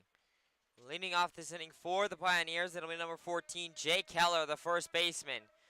Keller struck out in his first at-bat. It'll be the 6, 7, 8, and 9 hitters up for the Pioneers.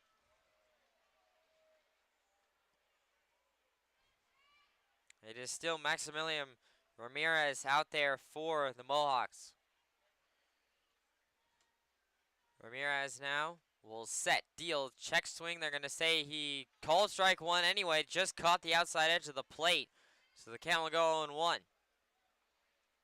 This umpire has been inconsistent to say the least. 0-1 the count. Ramirez now will set, deal, that is in there, called strike 2. 0-2 the count now to Keller. No outs here in the bottom of the 5th. Ramirez 0-2. He will now set, deal, swing and a miss by Keller. He goes down. No, they're going to say he just got a piece of it.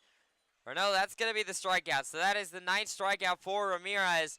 And that'll put 1 out here in the bottom of the 5th. It was hard to tell what the umpire and the catcher were trying to do.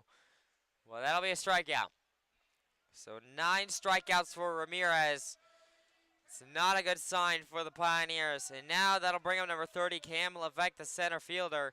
Levesque struck out in his first at-bat. 1 out here in the bottom of the 5th. Ramirez now will have to wait as Levesque steps out of the batter's box.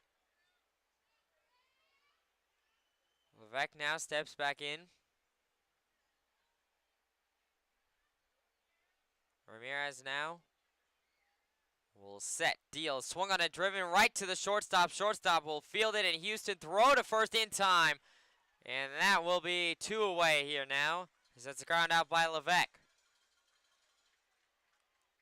2 outs here now in the bottom of the 5th, and now that'll bring up one of 2 players in the entire Pioneers lineup that have a base hit tonight, in number 42, Spencer Aubin. Aubin, the left fielder tonight, he singled in his first at-bat. Like I said, he is one of 2 base hits the Pioneers have tonight. 2 outs here in the bottom of the 5th. Ramirez looks in. And now he will set, deal, that is upstairs, ball 1. 1-0 the count to Aubin. 2 outs here still in the bottom of the 5th.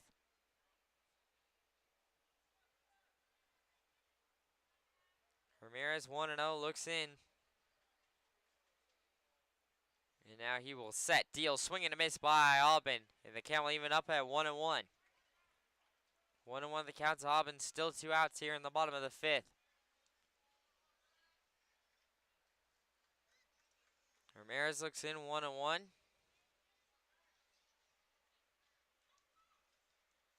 And now he will set. Deal, that is upstairs, ball 2. 2-1 the count to Albin. 2 outs here in the bottom of the 5th.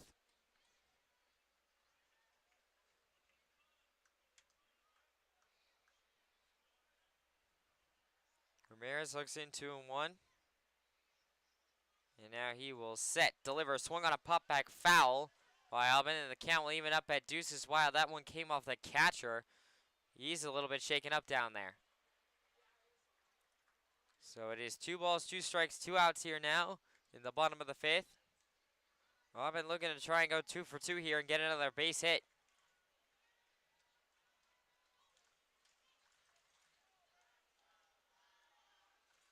The Let's Go Pios and Mohawks chants separately are going here at Dunn. Ramirez looks in 2-2.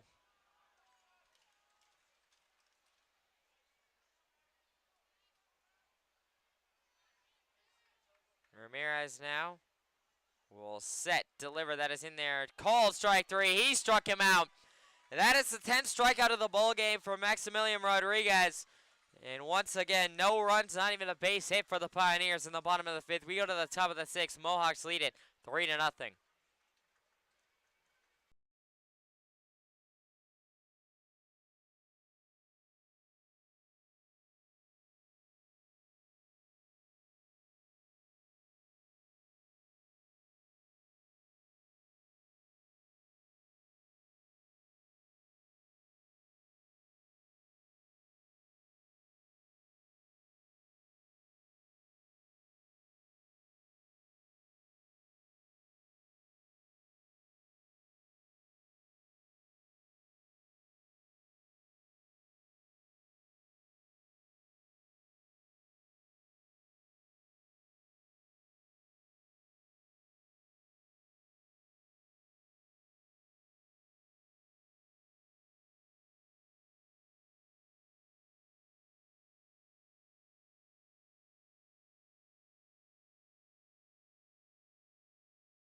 Welcome back here to the Pioneers live stream. It's the top of the 6th inning here. Pioneers down to the Mohawks 3-0 still. It'll still be Gardner Meeks out there for the Pioneers to start the top of the 6th. And leading off this inning for the Mohawks, it'll be number 1, Jalen DeBose, the center fielder. DeBose struck out in his first at-bat, walked in his second at-bat. Meeks trying to go through this inning as cleanly as possible just to get the bats back up, as the bats are where the Pioneers need action the most. That is chopped over to Muzio at third. Muzio will throw to first in time, and that'll be 1 away. A very nice start for Meeks, as that'll be an immediate 1 pitch, 1 out for him to start the top of the 6th. And now that'll bring up number 20, Jackson West, the extra hitter. West hit by a pitch in his first at-bat, lined out in his second at-bat.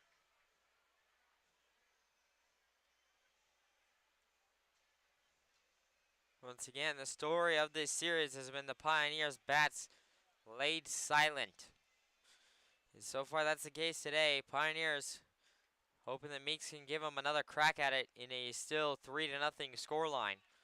That one is just upstairs and outside for ball one. So 1-0 the count to West. One out here in the top of the sixth.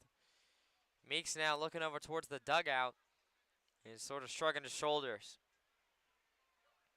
And now West has been grinding time. The umpire's writing something down, which normally means someone's been ejected. But unless it's Amsterdam's manager who is walking off towards his dugout, well, I don't think it was. I don't know what that was about. But anyway, West is back in. 1-0 the count still. Meeks will now set deal. That is in there. Cold strike one on the fastball. The count will even up at Aces Wild now. 1 ball, 1 strike, 1 out here in the top of the sixth. Meeks 1-1. He will now set, deliver. That is outside ball 2. 2-1 the count now to West as he will take the lead in the count. Still 1 out here in the top of the sixth.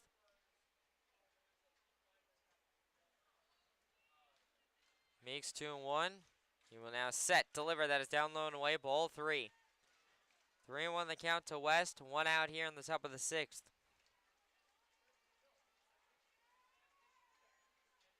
Meeks 3-1.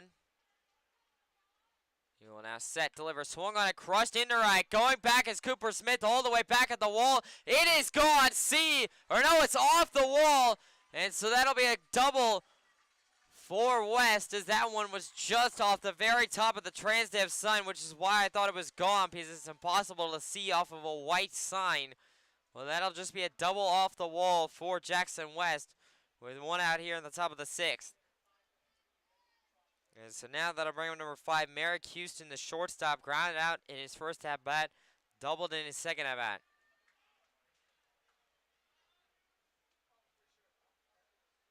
One out here in the top of the sixth. And West off of second base for the Mohawks.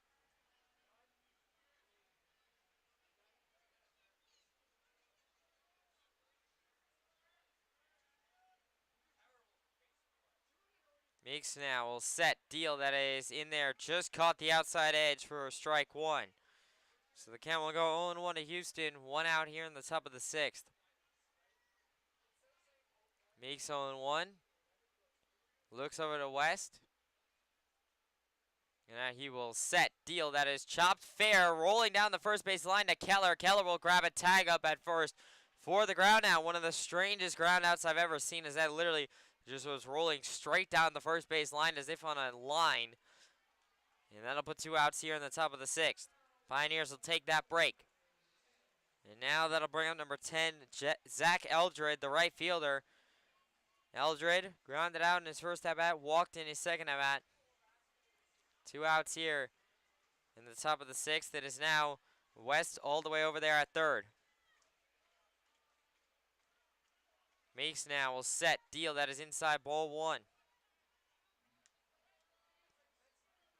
1-0 the count to Eldred. 2 outs here in the top of the sixth. Meeks looks in 1-0. And now he will set, deliver. That is in there, cold strike 1. 1-1 the count as it will even up to Eldred. 2 outs here in the top of the sixth. And still West over there at third for the Mohawks. To be honest, this place has been taken over by Mohawks fans, which is a rare occurrence for Dunn Field, as that's called strike 2. But to be honest, I've heard more Let's Go Mohawks chants than what I've heard Let's Go Pios chants throughout this ball game. That's not what I was hoping for, considering this is the last home game for the Pioneers of the season, whether they win or whether they lose. 1-2, Meeks will now set deal. That is outside for ball 2. So the count will even up at Deuces Wild now to Eldred. 2 balls, 2 strikes, 2 outs here in the top of the sixth. Meeks 2-2. Well, now set deal, swung on a chop back foul, left field side, and the count will stay at Deuces Wild.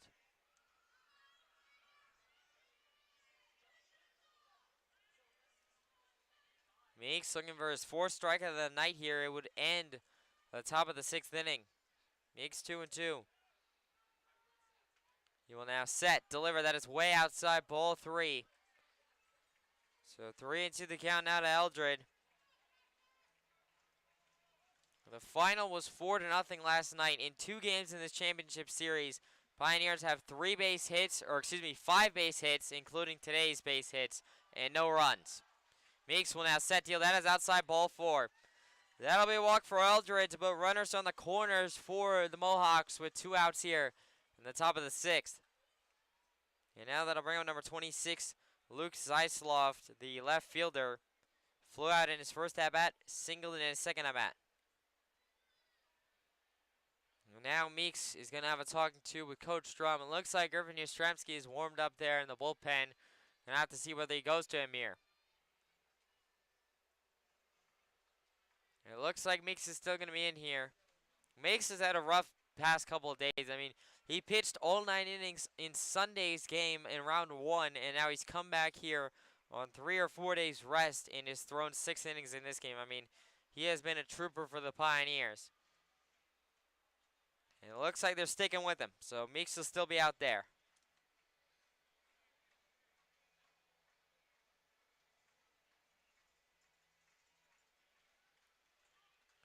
Meeks 0-1 the count to Zeisloft, or no, not even 0-1, no pitches to Zeisloft yet. It'll be Eldred over there at first and West at third for the Mohawks. 2 outs here in the top of the 6th. Meeks looks in. And now he will set deal. That is down low for ball 1. So 1-0 the count to Zeisloft. 2 outs here in the top of the 6th.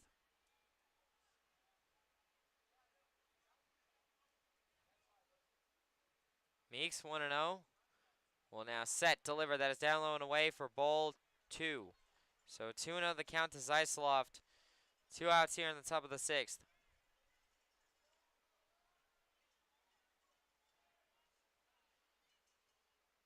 Meeks looks in 2-0. And now he will set deal. Swung on it, chopped over to Presto. Presto will field it. Throw to first in time, and that will end the top of the 6th inning. A ground out by Zeisloft keeps this a 3-0 ball game as we go to the bottom of the 6th. Pioneers, they need a spark to try and answer back right after this.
Welcome back here to the Pioneers live stream. It's the bottom of the 6th inning here. Let me change that real quick.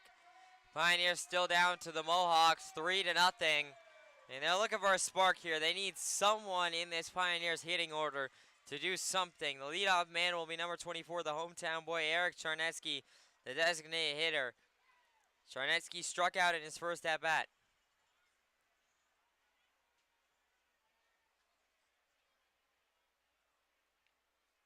It is still Maximilian Ramirez out there for the Mohawks. Ramirez now will set deal. Swung on a chop foul by Charnetsky, and the count will go 0-1.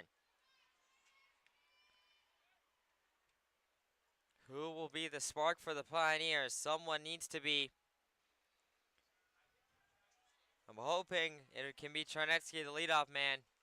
0-1 the count to him.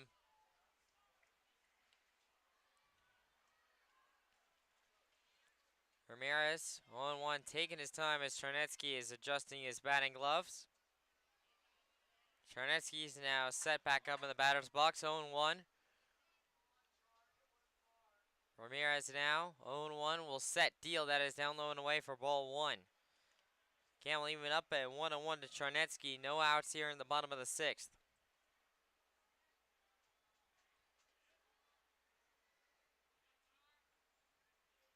Ramirez, 1-1. Will now set, deliver, swing and a miss by Charnetsky. And the count will go 1-2. 1-2 the count to Charnetsky. No outs here in the bottom of the 6th.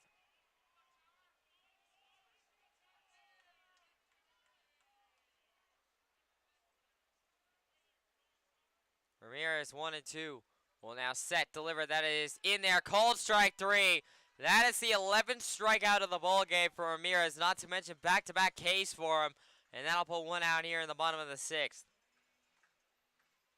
And now we go back up to the top of the order, and the leadoff man, number 2, Dom Presto, the shortstop.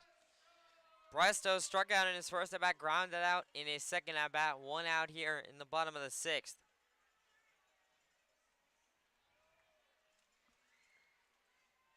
There is a pitcher warming in the bullpen for Amsterdam, and it looks like still Yastrzemski is still over there, and Zelia actually looks like he's over there as well for the Pioneers. Ramirez now will set deal. That is upstairs, ball 1. 1-0 the count to Ramirez. 1 out here in the bottom of the 6th. Ramirez 1-0. Will now set deal. That is in there. Called strike 1. So now the count will even up at aces wild to Presto. 1 ball, 1 strike, 1 out here in the bottom of the 6th, excuse me.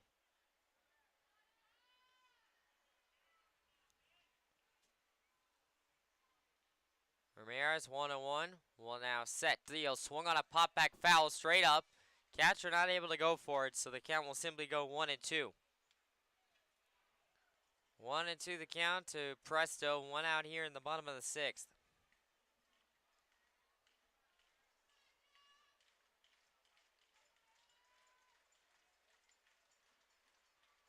Ramirez 1-2. He will now set deal. Swung on a chopped over to the third baseman. Shortstop will field it. Throw to first in time. An unlucky break there as Houston's able to make up for the third baseman's misplay. And so that'll be a ground out by Presto to put 2 outs on the board in the bottom of the 6th. Now that'll bring up number 77, Joe Muzio, the third baseman. Muzio grounded out in his first at-bat, struck out in his second at-bat. 2 outs here in the bottom of the 6th.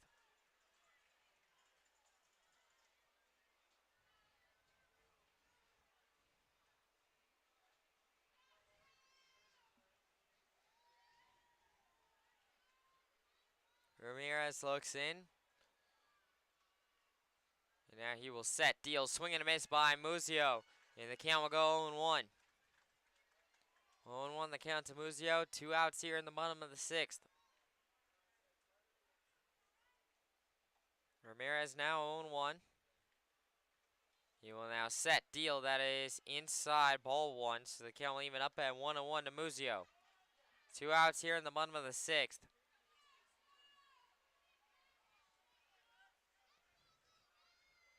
Ramirez 1-1. As he will now set deal. That is in there. Called strike 2. 1-2 the count now to Muzio. 2 outs here in the bottom of the 6th.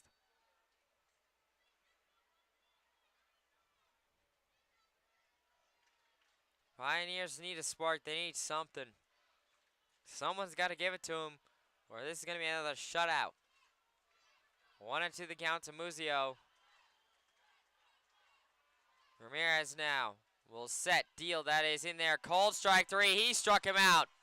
That is the 12th strikeout of the game for Maximilian Ramirez, and that will end the bottom of the 6th inning. We go to the top of the 7th right after this.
Welcome back here to the Pioneers live stream. It's the top of the 7th inning here. Pioneers still down to the Mohawks 3-0.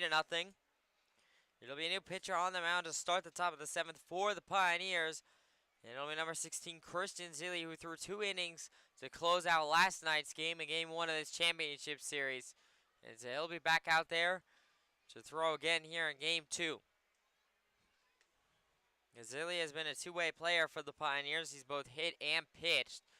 During the regular season, Zilli made 9 appearances and 2 starts. He had a 3.16 ERA and 31 innings pitched. He only gave up 22 hits, 13 runs, 11 of those earned, 19 walks, and had 19 Ks. Not to mention a 2-0 record and 2 saves.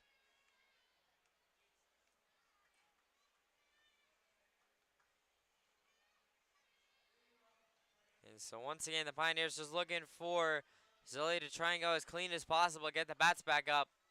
It's only a 3-run ball game, so it's not inconceivable that the Pioneers could not come back. They simply just need a spark from somebody. And so far, nobody's been able to get it. It will be Schroeder in the heart of their order up in the bottom of the 7th, so perhaps they can be the ones to spark this game. But the Pioneers, they need something to get them going. And maybe it'll be Zilli throwing 1, 2, 3. You never know. It could be something small that could spark a major run for the Pioneers. They got to try and keep hope alive. This is a must-win game for the Pioneers. They lose this game, the series is over, and the season is over. Zilli now will set, deal, swing and a miss by number 9, Mason Swinney, the designated hitter, who is now up at the plate. So 0-1 the count to Swinney. No outs here in the top of the 7th. Zilli now 0-1. Will now set, deal, that is down low and away for ball 1. The count will even up at 1-1 to Swinney. No outs here in the top of the 7th. Zilli 1-1. Will now set, deliver, that is in there just upstairs for ball 2. So 2-1 the count to Swinney. No outs here in the top of the 7th. Zilli now 2-1. He will now set, deal, that is in there, cold strike 2. So the count now will even up at 2-2 to Swinney. No outs here in the top of the 7th. Zilli looking for his first strikeout of the ball game here, and it'll be a big one. Zilli will now set, deal, that is in there, cold strike 3. He struck him out. That is the first strikeout of the ball game for Christian Zilli, and that'll put 1 out here in the top of the 7th.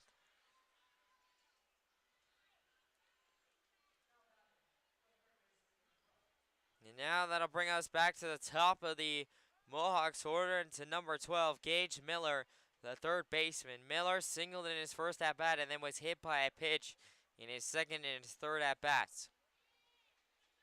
Zilli with 1 out here in the top of the 7th. Will now set, deal, that is in there just down low and outside for ball 1. Zilli just, this umpire has been terrible tonight. He is the worst umpire I've ever seen. I mean, he's been so inconsistent. He gives calls to Ramirez on that exact same pitch in that exact same area, and then just doesn't give it to Zilli. Like, that is terrible. Zilli will set, deal, swung on a pop-back foul. Count will even up at 1-1, where Ace is wild now. So 1 ball, 1 strike, 1 out here in the top of the 7th.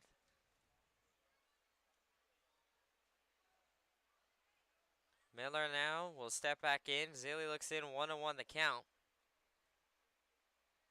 And now he will set, deal, that is in there just down low for ball 2. 2-1 the count to Miller. 1 out here in the top of the 7th.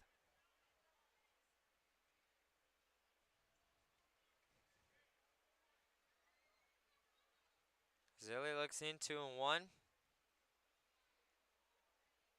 And now he will set, deal, that is in down low for ball 3. 3-1 the count out to Miller. 1 out here in the top of the 7th. Zilli trying not to give up a walk here. He needs a strike to get back in this count. Zilli 3-1 looks in.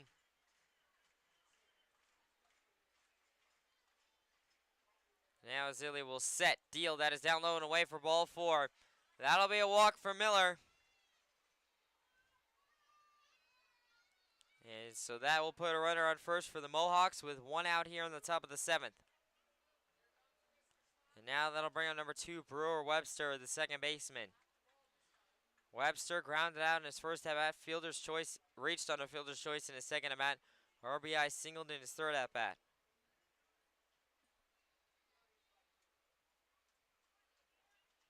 Zilly looks into Webster with one out here in the top of the 7th. And a runner on first in Miller for the Mohawks. Zilly looks in, and now he will set deal. That is inside down low for ball 1. And a skip tag is in time. He is out. A great throw and catch there by Presto in order to get the pick off at second base as Miller was trying to go to second. So that'll put 2 outs here in the top of the 7th inning.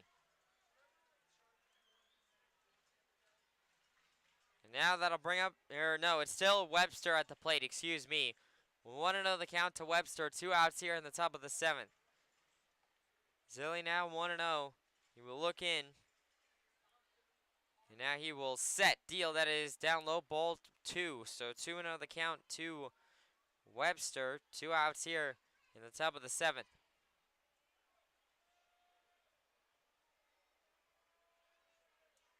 Zilly looks in, 2-0. And now he will set deal. That is check swing in there. Called strike 1. So the count will go 2-1 to Webster. 2 outs here in the top of the 7th. Zilly looks in 2-1.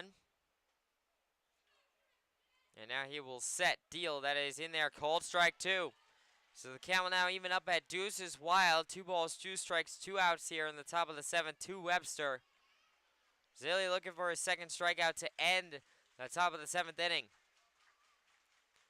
Zilly 2-2. He will now set deal. That is in there just inside ball 3. Crowd does not like the call. And once again, this umpire has been super inconsistent. He needs to pick a side and stick with it. 3-2 the count to Webster. 2 outs here in the top of the 7th. Zilly still looking for a second strikeout.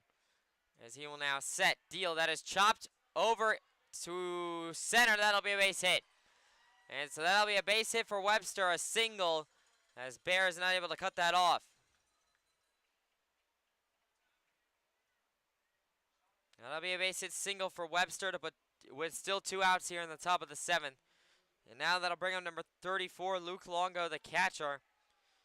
Longo struck out in his first at-bat, ground out in his second at-bat, struck out in his third at-bat. It's an immediate pickoff attempt at first. Well, Webster able to get back in time, so he will still be safe.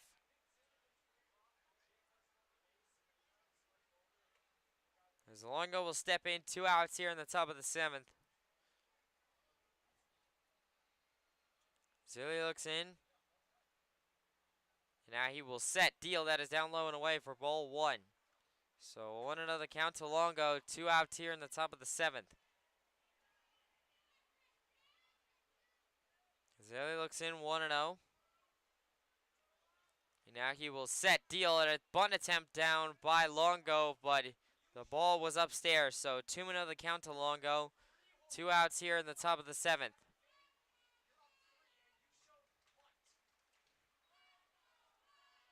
Zilly 2-0. He will now set deal. Swung on a pop back foul, and the count will go 2-1. 2-1 the count to Longo. 2 outs here in the top of the 7th. It is still going to be Webster over there at first for the Mohawks. 2-1 the count. Zilly 2-1. Will now set deal. An immediate steal attempt by Webster. The throw is good. A perfect pick tag. And that will end the top of the 7th inning. Another throw out at second base for George Schroeder. And now we go to the bottom of the 7th. Pioneers still down 3-0.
Welcome back here to the Pioneers live stream. It's the bottom of the 7th inning here.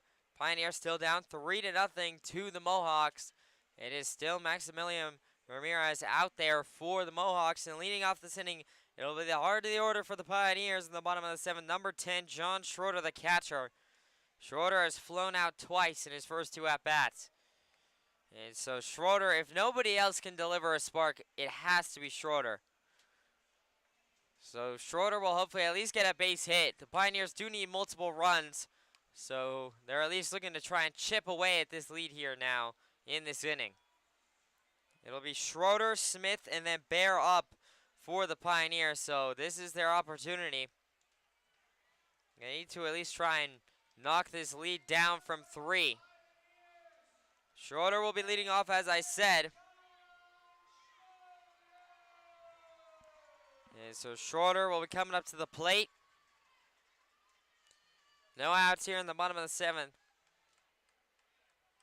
Joseph, I see your messages in the chat. Can everyone else still hear me, please? Make sure, because I'm still getting levels up here on my laptop. So I want to make sure that everyone can still hear me on the stream.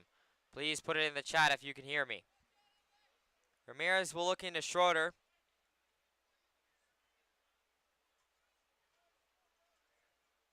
Ramirez now will set, deal, swing and a miss by Schroeder, and the count will go 0-1. 0-1 the count to Schroeder, no outs here in the bottom of the 7th. Ramirez looks in 0-1. And now he will set, deal, that is in there. Cold strike 2 on a fastball, and the count will now go 0-2 to Schroeder. No outs here in the bottom of the 7th.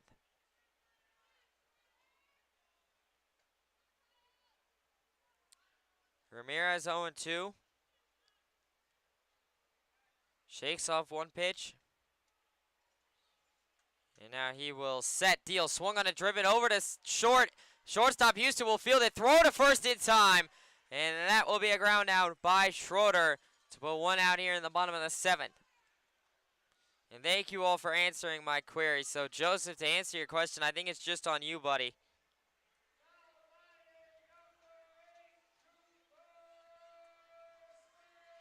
And so now that'll bring up number 8, Cooper Smith. The right fielder. Smith struck out in his first at-bat, singled in his second at-bat.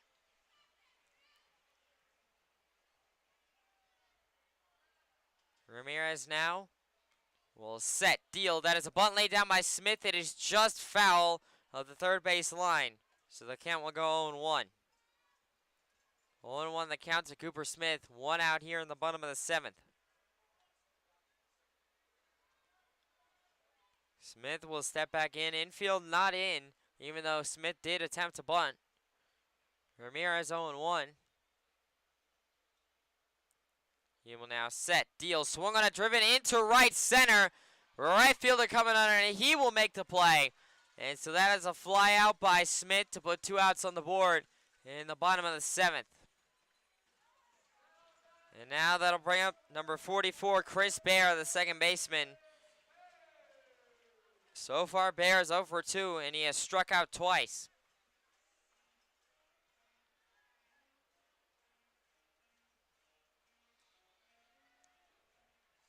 Ramirez looks into Bear. 2 outs here in the bottom of the 7th.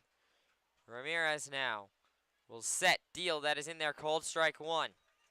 1-1 the count to Bear. That was a curveball or a slider. I think it was a slider from Ramirez, so the count will go 0-1.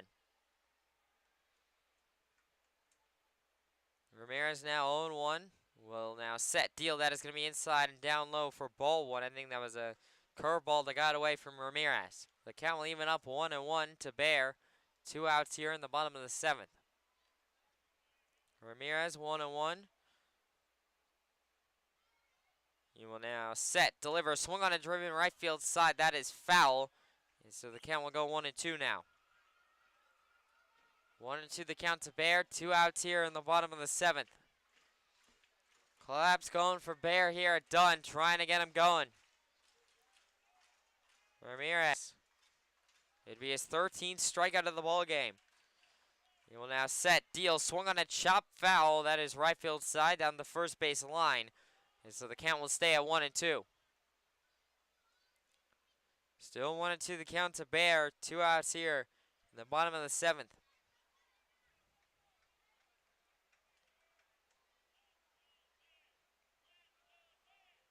Let's go Bears coming from the dugout. I can hear it. Ramirez now will set, deal, swung on a chop foul again.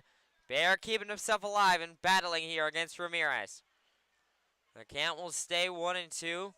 Still 2 outs here in the bottom of the 7th. And now the Let's Go Bear chants are going again here.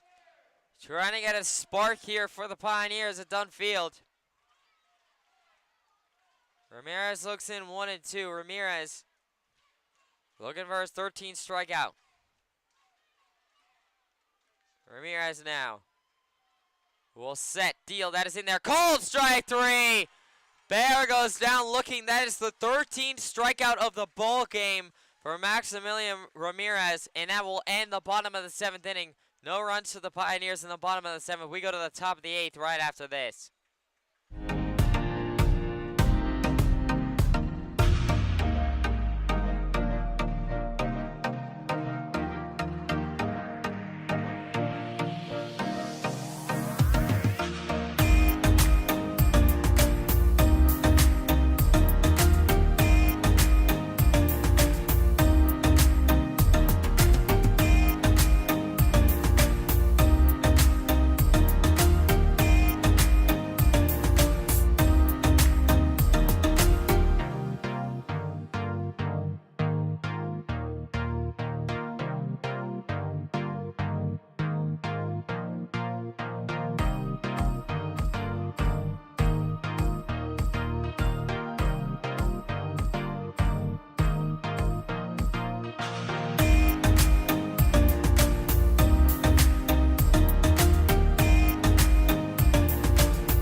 Welcome back here to the Pioneers live stream. It's the top of the 8th inning here.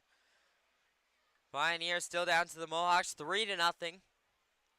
It'll still be Christian Zeile out there to start the top of the 8th for the Pioneers. And leading off this inning for the Mohawks, it'll be number 34, Luke Longo, who will be back up at the plate. He was up at the plate when the runner, who I believe was Webster, was thrown out at second to end the top of the 7th inning, and that one is just outside, ball 1 from Zeile. So the count will go 1-0 to Longo. No outs here in the top of the 8th.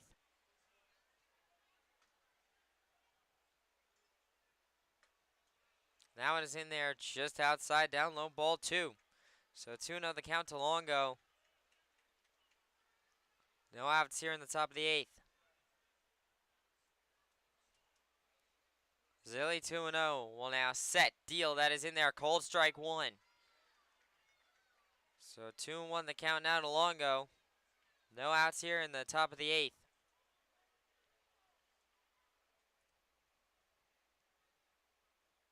Zeile 2-1 will now set, deal, swung on a driven over to Presto. Presto will field it, throw to Keller in time, and that will be one away. Grounded by Longo will put 1 out here in the top of the 8th for Christian Zeile. And now that'll bring up number 30, Cam Gurney, the first baseman for the Mohawks. Gurney reached on a fielder's choice in his first at-bat. RBI doubled in his second at-bat, and then flew out in his third at-bat. 1 out here in the top of the 8th. Zeile now looks in. And now he will set, deal, swung on a driven into left. That is going to get down, and that'll be a base hit. And a base hit single by Gurney will put a runner on first for the Mohawks with only 1 out here in the top of the 8th.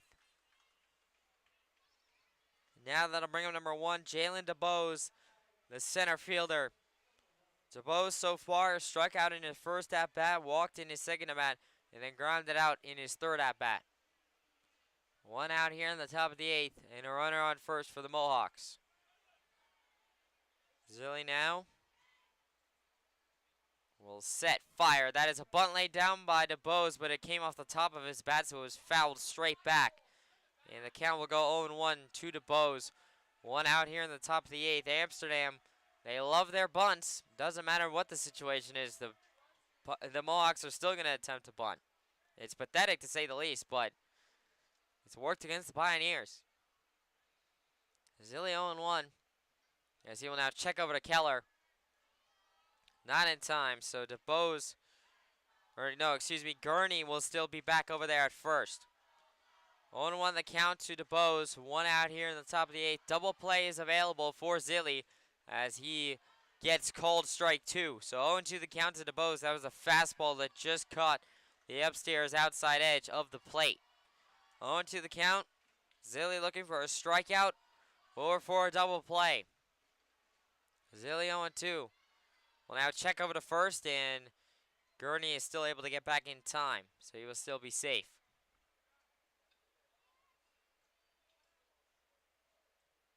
Zilly looks in 0-2. And now he will set, fire, swing and a miss by DeBose. He struck him out. That is the second strikeout of the night for Christian Zilly, and that'll put 2 outs here in the top of the 8th. And so now that'll bring up number 20, Jackson West, the extra hitter. West so far hit by a pitch in his first at-bat, lined out in his second at-bat, doubled in his third at-bat. 2 outs here in the top of the 8th, and it is still Gurney over there at first. Zilly shakes off 1 pitch.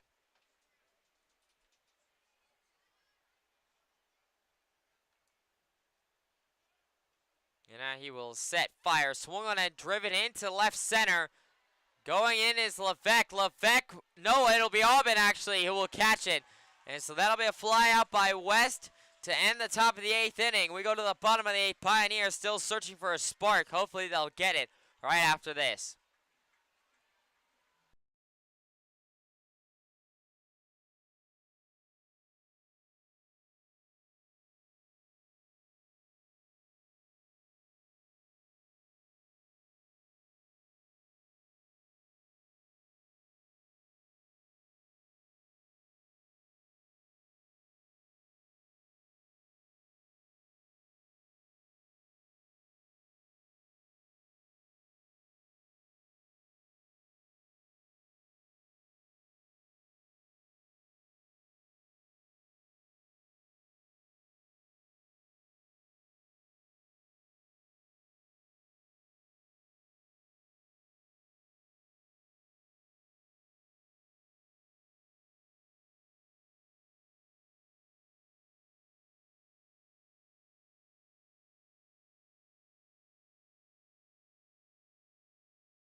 Welcome back here to the Pioneers live stream. It's the bottom of the 8th inning. Pioneers still down to the Mohawks 3-0, and it'll be a new pitcher on the mound for the Mohawks here. It'll be number 6, Jack Brodsky, who will be throwing for the Pioneers. And so now Brodsky will be coming in here. The pitch, the bottom of the 8th, and probably close this game out for the Mohawks. For the Pioneers, it'll be the 6, 7, and 8 hitters up in Keller, Levesque, and Aubin. And so leading off this inning for the Pioneers, it will be number 14, Jake Keller, the first baseman. Keller struck out twice in his first 2 at-bats.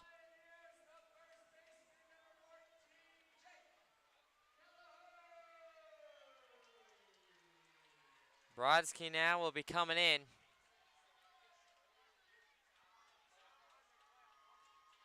Brodsky now looks into Keller. Hopefully the Pioneers' luck will change against a different pitcher in Brodsky.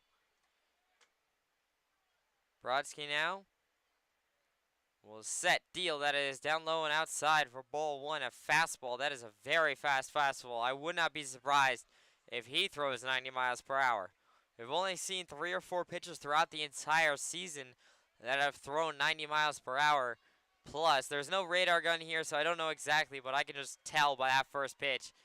He throws velocity as that one is fouled off by Keller, and the count will go 1-1. And all of the pitchers are actually, all 3 of the pitchers that we saw throw 90 miles per hour during the regular season, they were all on Auburn. And so we have not seen anybody else throw 90 miles per hour, neither from the Pioneers nor from any other team up until this point. Because I bet you Brodsky's throwing 90. Brodsky will set you. That is ridiculously fast. But that is outside, so 2-1. Brodsky might have the velocity, but does he have the accuracy? 2-1 the count to Keller as he will take the lead. No outs here in the bottom of the 8th. Brodsky now 2-1. Will now set, deal, swung on a chop. That's a base hit in the center, and that might be the start that the Pioneers needed. That's a base hit single for Keller to lead off the bottom of the 8th inning. And so that's a start for the Pioneers. They need to keep it going, though. The Pioneers, the bottom of this order, they have done nothing in 2 games against this Amsterdam Mohawks team. They need to get it going right here now with the season on the line. And now that'll bring up number 30, Cam Levesque, the center fielder. Struck out here in his first at-bat, grounded out in his second at-bat. Levesque needs to try and crank a base hit.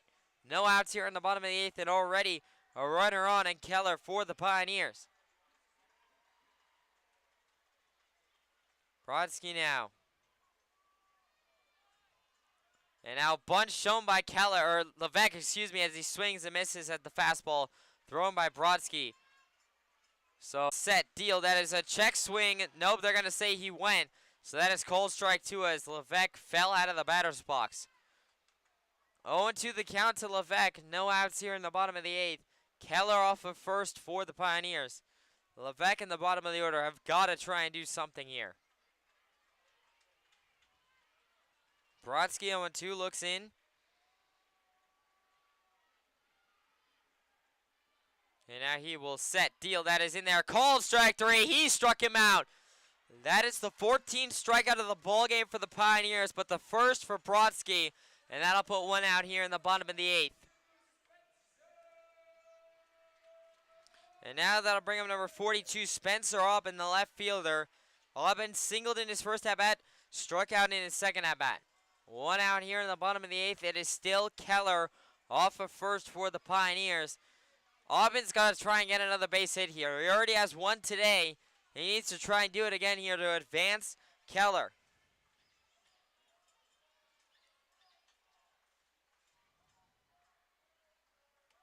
Brodsky now will set, deal. That is in there. Cold strike 1. 0-1 the count to Aubin. 1 out here in the bottom of the 8th. Brodsky looks in, 0-1.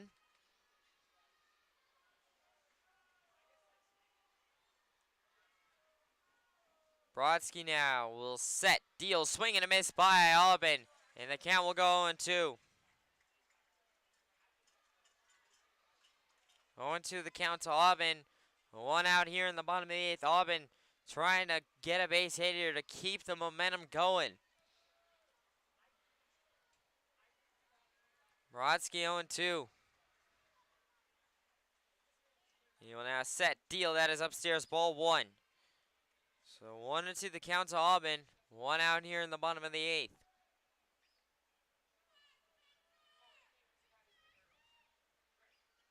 Brodsky looks in, 1-2. Keller takes his lead off first. I don't think Keller's going to try and steal.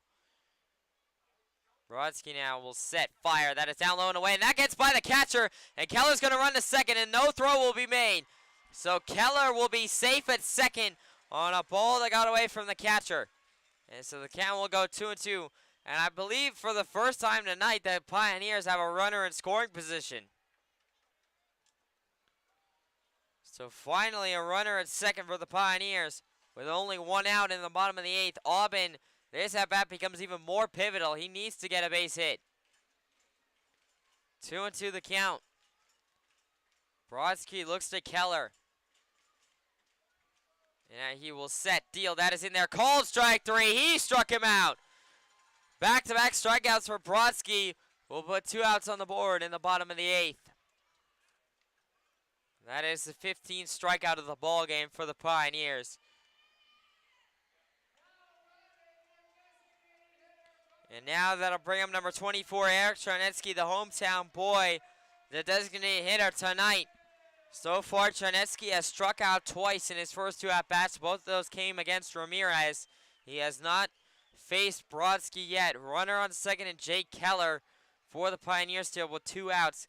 At least the Pioneers have got to try and score Keller to at least get a goose egg off the board. As if the Pioneers cannot score and they lose this ball game, they would have been shut out in 2 games and have been swept in a shutout fashion. 0-1 the count to Charnetsky as he takes strike 1. Brodsky 0-1. He will now set, deal. That is in there. Called strike 2 right down Broadway. And the count will now go 0-2 to Charnetsky. 2 outs here in the bottom of the 8th. This may be the last chance for the Pioneers to at least chip away at this lead from Amsterdam. They'll only have 3 more outs after this. Brodsky 0-2. He will now set, deal, swing and a miss by Charnetsky. He goes down swinging. Or no, they're going to say one of them was a ball, so that it actually is 1-2 the count. So that was only strike 2 for Charnetsky. That was not a strikeout. That was my bad. I thought it was 0-2. In fact, it was 1-1. So 1-2 the count now to Charnetsky. Brodsky now will set, deal. That is a swing and a miss, and that will be a strikeout as the catcher will throw to first in time. And so that will be the 16th strikeout of the ballgame for the Pioneers, and Brodsky struck out the side after giving up a single to Keller. We go to the top of the 9th. Pioneers on their last legs right after this. Bully for you.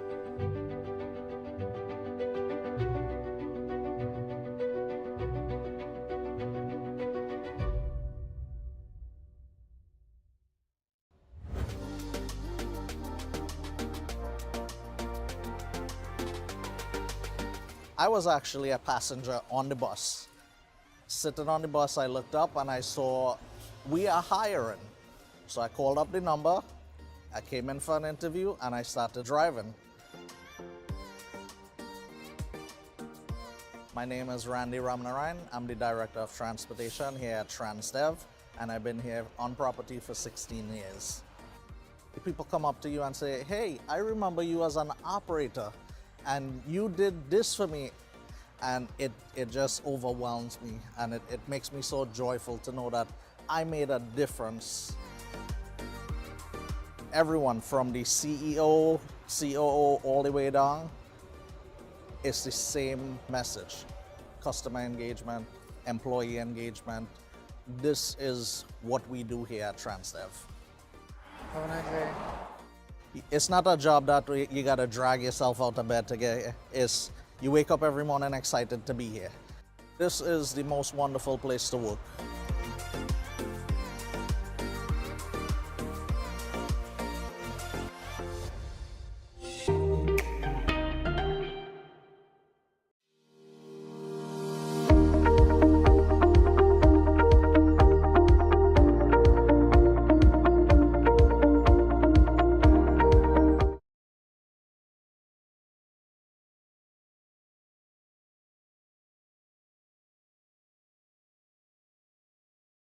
Welcome back here to the Pioneers live stream. It's the top of the 9th inning here. Pioneers still down to the Mohawks 3-0. And it'll be number 99, Zach Nelson, now pitching for the Pioneers as he will be taking over for Kirsten Zealy to close out this one. And what likely will be the last game of the season for the Pioneers. I'm hoping at least in the bottom of the 9th they can get the goose egg off the board and they're not swept and shut out at the same time. But right now, Nelson is just trying to go through this inning cleanly, as he can be. This has been a rough end of the season, to say the least. Pioneers had a lot of hope coming into this championship series. The bats just simply have not been there, and that has been the kryptonite. And it's also been the story of the season. That's unfortunately how this season is most likely going to end.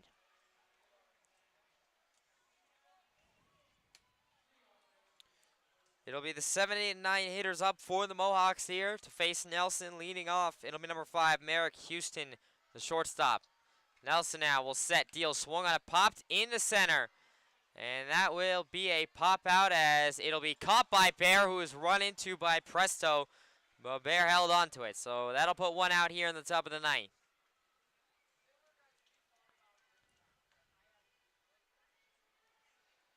And now that'll bring up number 10, Zach Eldred, the right fielder. Eldred so far grounded out in his first at-bat and then was walked in his last 2 at-bats. Nelson with 1 out here in the top of the ninth.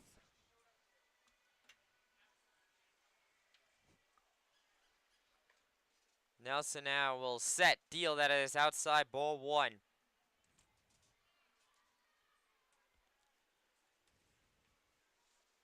1-0 the count to Nelson, 1 out here in the top of the ninth. Nelson now will set, deal, swung on it, popped, left field side and foul, and the count will even up at 1-1. So 1-1 the count to Nelson, 1 out here in the top of the ninth, so ace is wild. Nelson, 1-1, will now set, fire, that is in there, cold strike 2. 1-2 the count now to Eldred. 1 out here in the top of the ninth.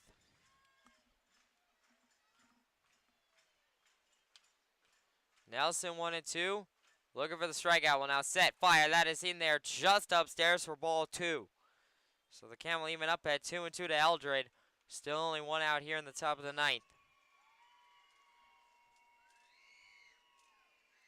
Nelson 2-2 will now set. Deliver. That is outside ball 3. So 3-2 the count now to Eldred as it goes full. Still 1 out here in the top of the ninth. And Amsterdam starting to smell it here. Nelson will set, deal. That is swung on a pop back foul. And so the count will stay once again at 3-2.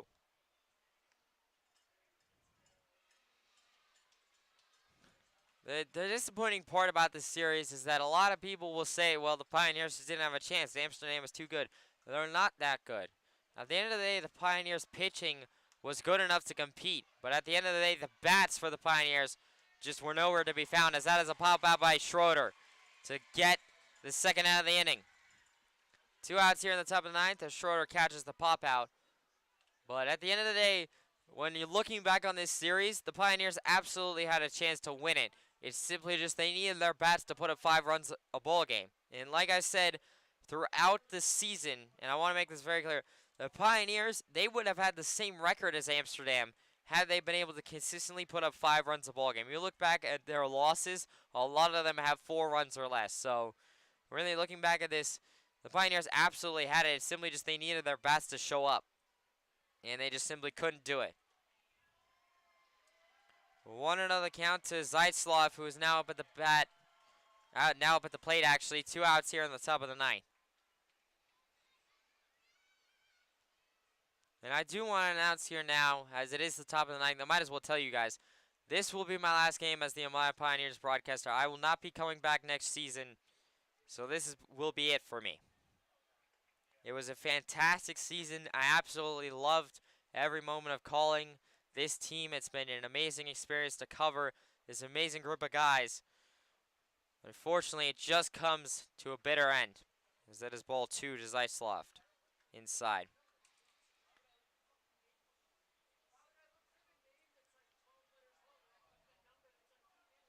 The Pioneers, they accomplished a lot this season. If you're looking back at it, as that is pop back foul, so the count will go 2-1. Looking back at it, the Pioneers had not made a championship series or won a West Division title since 2013. So this is 10 years in the making that the Pioneers even made the dance. And Amsterdam, at the end of the day, they're a good baseball team, and they had the best pitching in the league by far. And that's what shut down the Pioneers' bats, as that is ball 3 to Zaitslav. So It's unfortunate that Utica could not take down Amsterdam in the second round of the playoffs, as that game was in extra innings. If it had been against Utica, I think this series would have gone different, but at the end of the day, Amsterdam earned it, and they are the champions for a reason, as that one is lined in a base hit and a right. So that will be a single.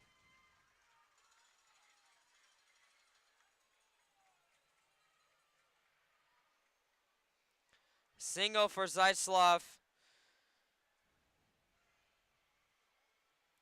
As now that'll bring up number 9, Mason Swinney, the designated hitter. Grounded out in his first at-bat, reached on a fielder's choice in his second at-bat, struck out in his third at-bat. 2 outs here in the top of the ninth.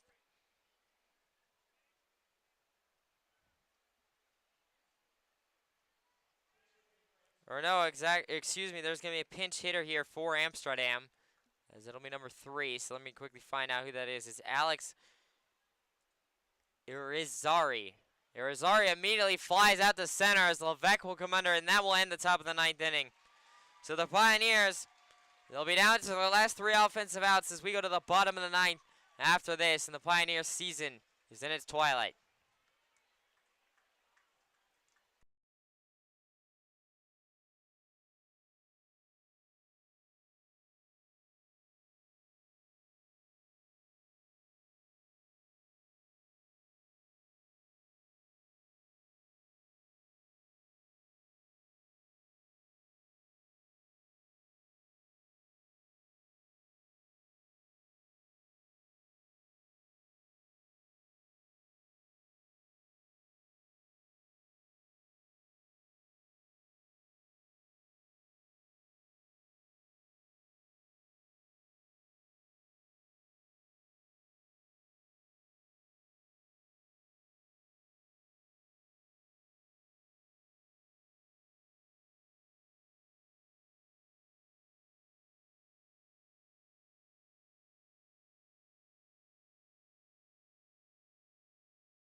Well, the Pioneers are down to their last 3 outs of their season. Unless they can come up with 3 runs in this inning, it will at least be the top of the order, so perhaps a fighting chance for the Pioneers.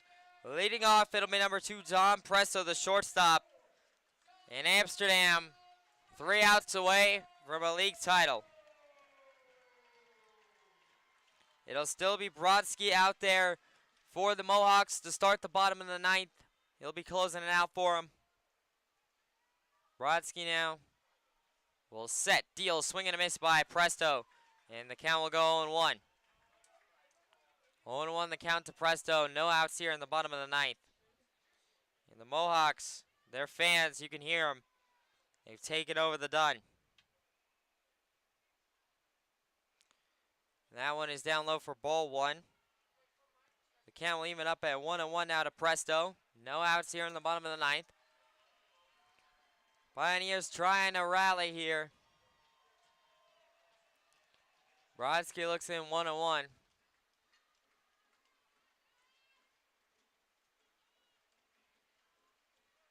And now he will set, deal, that is in there, called strike 2. 1-2 the count to Presto. No outs here in the bottom of the ninth.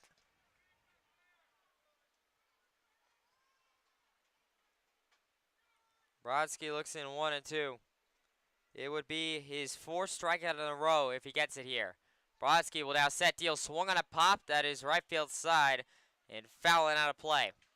So the count will stay 1-2 to Presto. No outs here in the bottom of the ninth.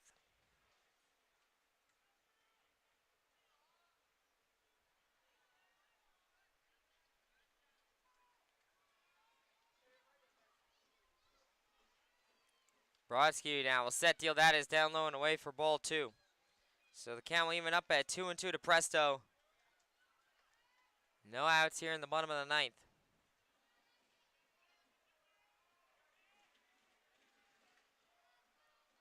Brodsky looks in 2-2.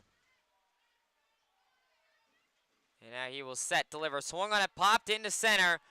Coming in is the center fielder, DeBose, and he will make the play. And the Amsterdam Mohawks are 2 outs away, as that is 1 out here in the bottom of the 9th. And now that'll bring up number 77, Joe Muzio, the third baseman. Muzio grounded out in his first at-bat, struck out in his second at-bat, struck out in his third at-bat.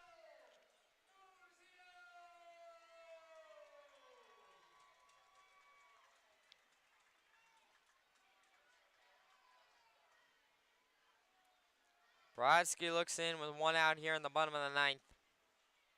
We'll look into Muzio.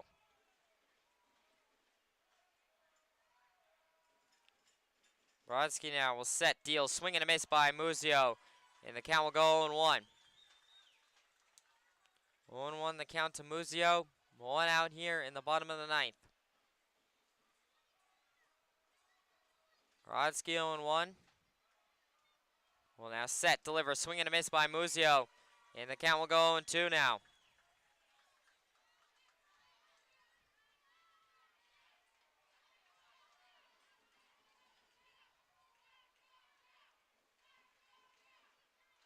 Brodsky 0-2.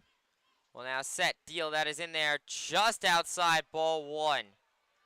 Muzio got a call there, which keeps the Pioneers' hopes alive.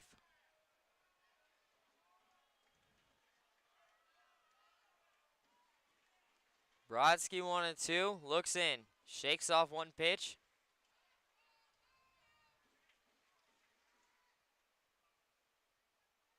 And now he will set, deal, that is down low, ball 2. So the count will even up at 2-2 to Muzio. 1 out here in the bottom of the 9th.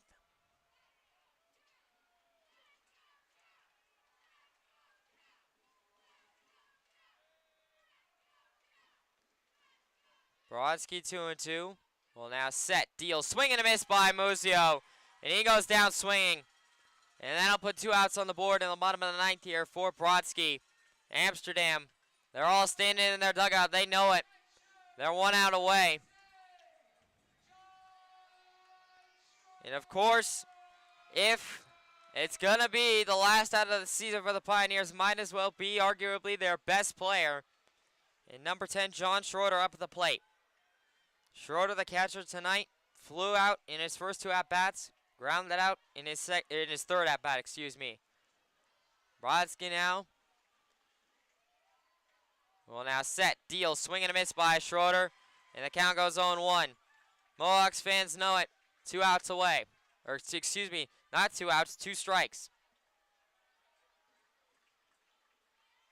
Believe me, I would have loved for the Pioneers to come back, but their bats, they just simply couldn't get anything going.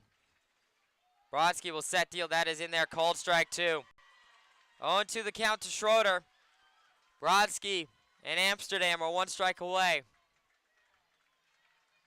I want to put this out there, is that the Pioneers, they've done a great job this season. This is a heck of a season for the Pioneers. They've done really accomplished a lot this year. But Amsterdam, as that is just outside down low for ball 1, is just simply a little bit better at the night.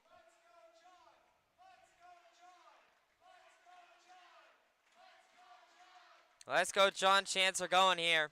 1-2 the count. Brodsky now. Well, now set, deal, swung on a chop back foul right field side. And the count will stay at 1-2. Schroeder able to stay alive. 2 outs here in the bottom of the 9th.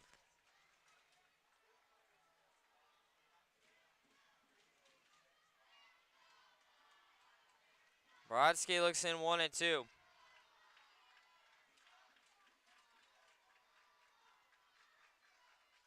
And now he will set, deal, swung on a pop back foul. Schroeder just got a piece of it. It keeps the season alive for the Pioneers. Still 1-2 the count. 2 outs here in the bottom of the 9th.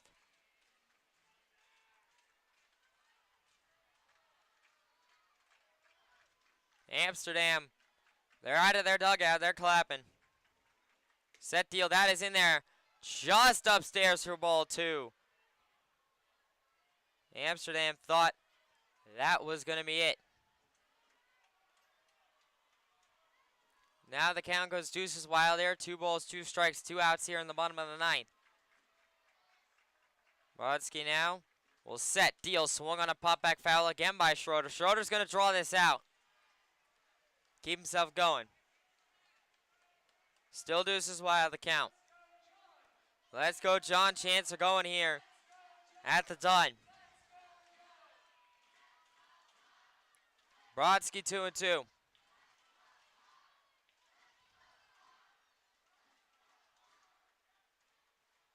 He will now set, deal, swung on a chop to left field side foul. Brodsky's been throwing fastballs trying to blow one by Schroeder. I don't think Schroeder's going to let that happen. If Brodsky is going to strike out Schroeder, he's going to have to go to the off speed.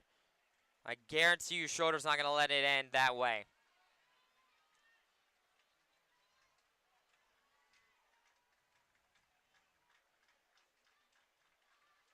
Brodsky deuces wild will now set, deal, that is in there. Just upstairs, ball 3. In Amsterdam, they are not happy about that call. They thought that was going to be it. So full count now, 3-2. Schroeder's walked, it keeps the game going. And it'll be Cooper Smith up at the plate.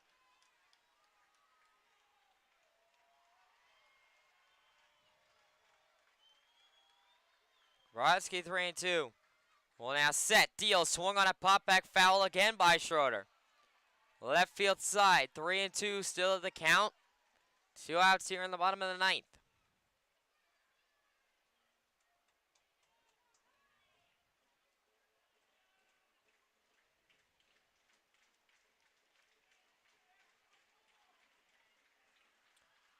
Brodsky 3-2.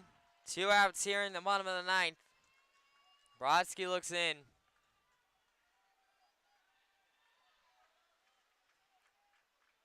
And he will now fire. That is swung on a pop back foul again. Schroeder's battling. This might be the longest at-bat of the year. And it could be the last one. Pioneers, it would be Smith, Bear, Keller up afterwards.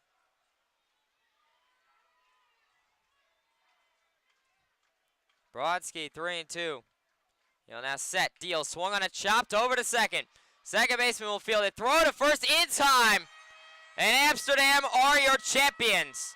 The 2023 PGCBL League champions are the Amsterdam Mohawks. As that is a ground out to end it. Pioneers, like I said before, it's just disappointing. But still, they fought their butts off. They battled.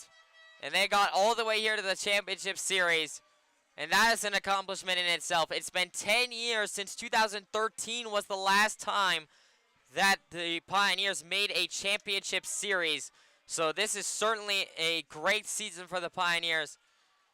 And I have enjoyed every single moment of calling this Pioneer season. It's been an amazing experience. I appreciate all of you that have tuned into the live streams throughout the season, not just in the playoffs. All of you guys throughout every single game from Game 1 to Game 54. It has been one heck of a ride. I've enjoyed it. It's been a roller coaster to say the least. It just ends on a downturn for the Pioneers. But it does not mean the Pioneers were a great team and it was not a great season for them. And unfortunately, I am signing off for the last time. As I said before, this will be my last game as the Pioneers broadcaster. There will be someone else calling the Pioneers next season. I'm incredibly thankful to Robbie and Nellie Nichols, the owners of the Pioneers, and to the general manager of the Pioneers, Mark Witt, for hiring me and giving me this opportunity. They have taught me a lot. They've given me a great experience to move on, and I'm incredibly appreciative to them. For the very last time as the Pioneers broadcaster, I am Alex Schipperut, and I am signing off.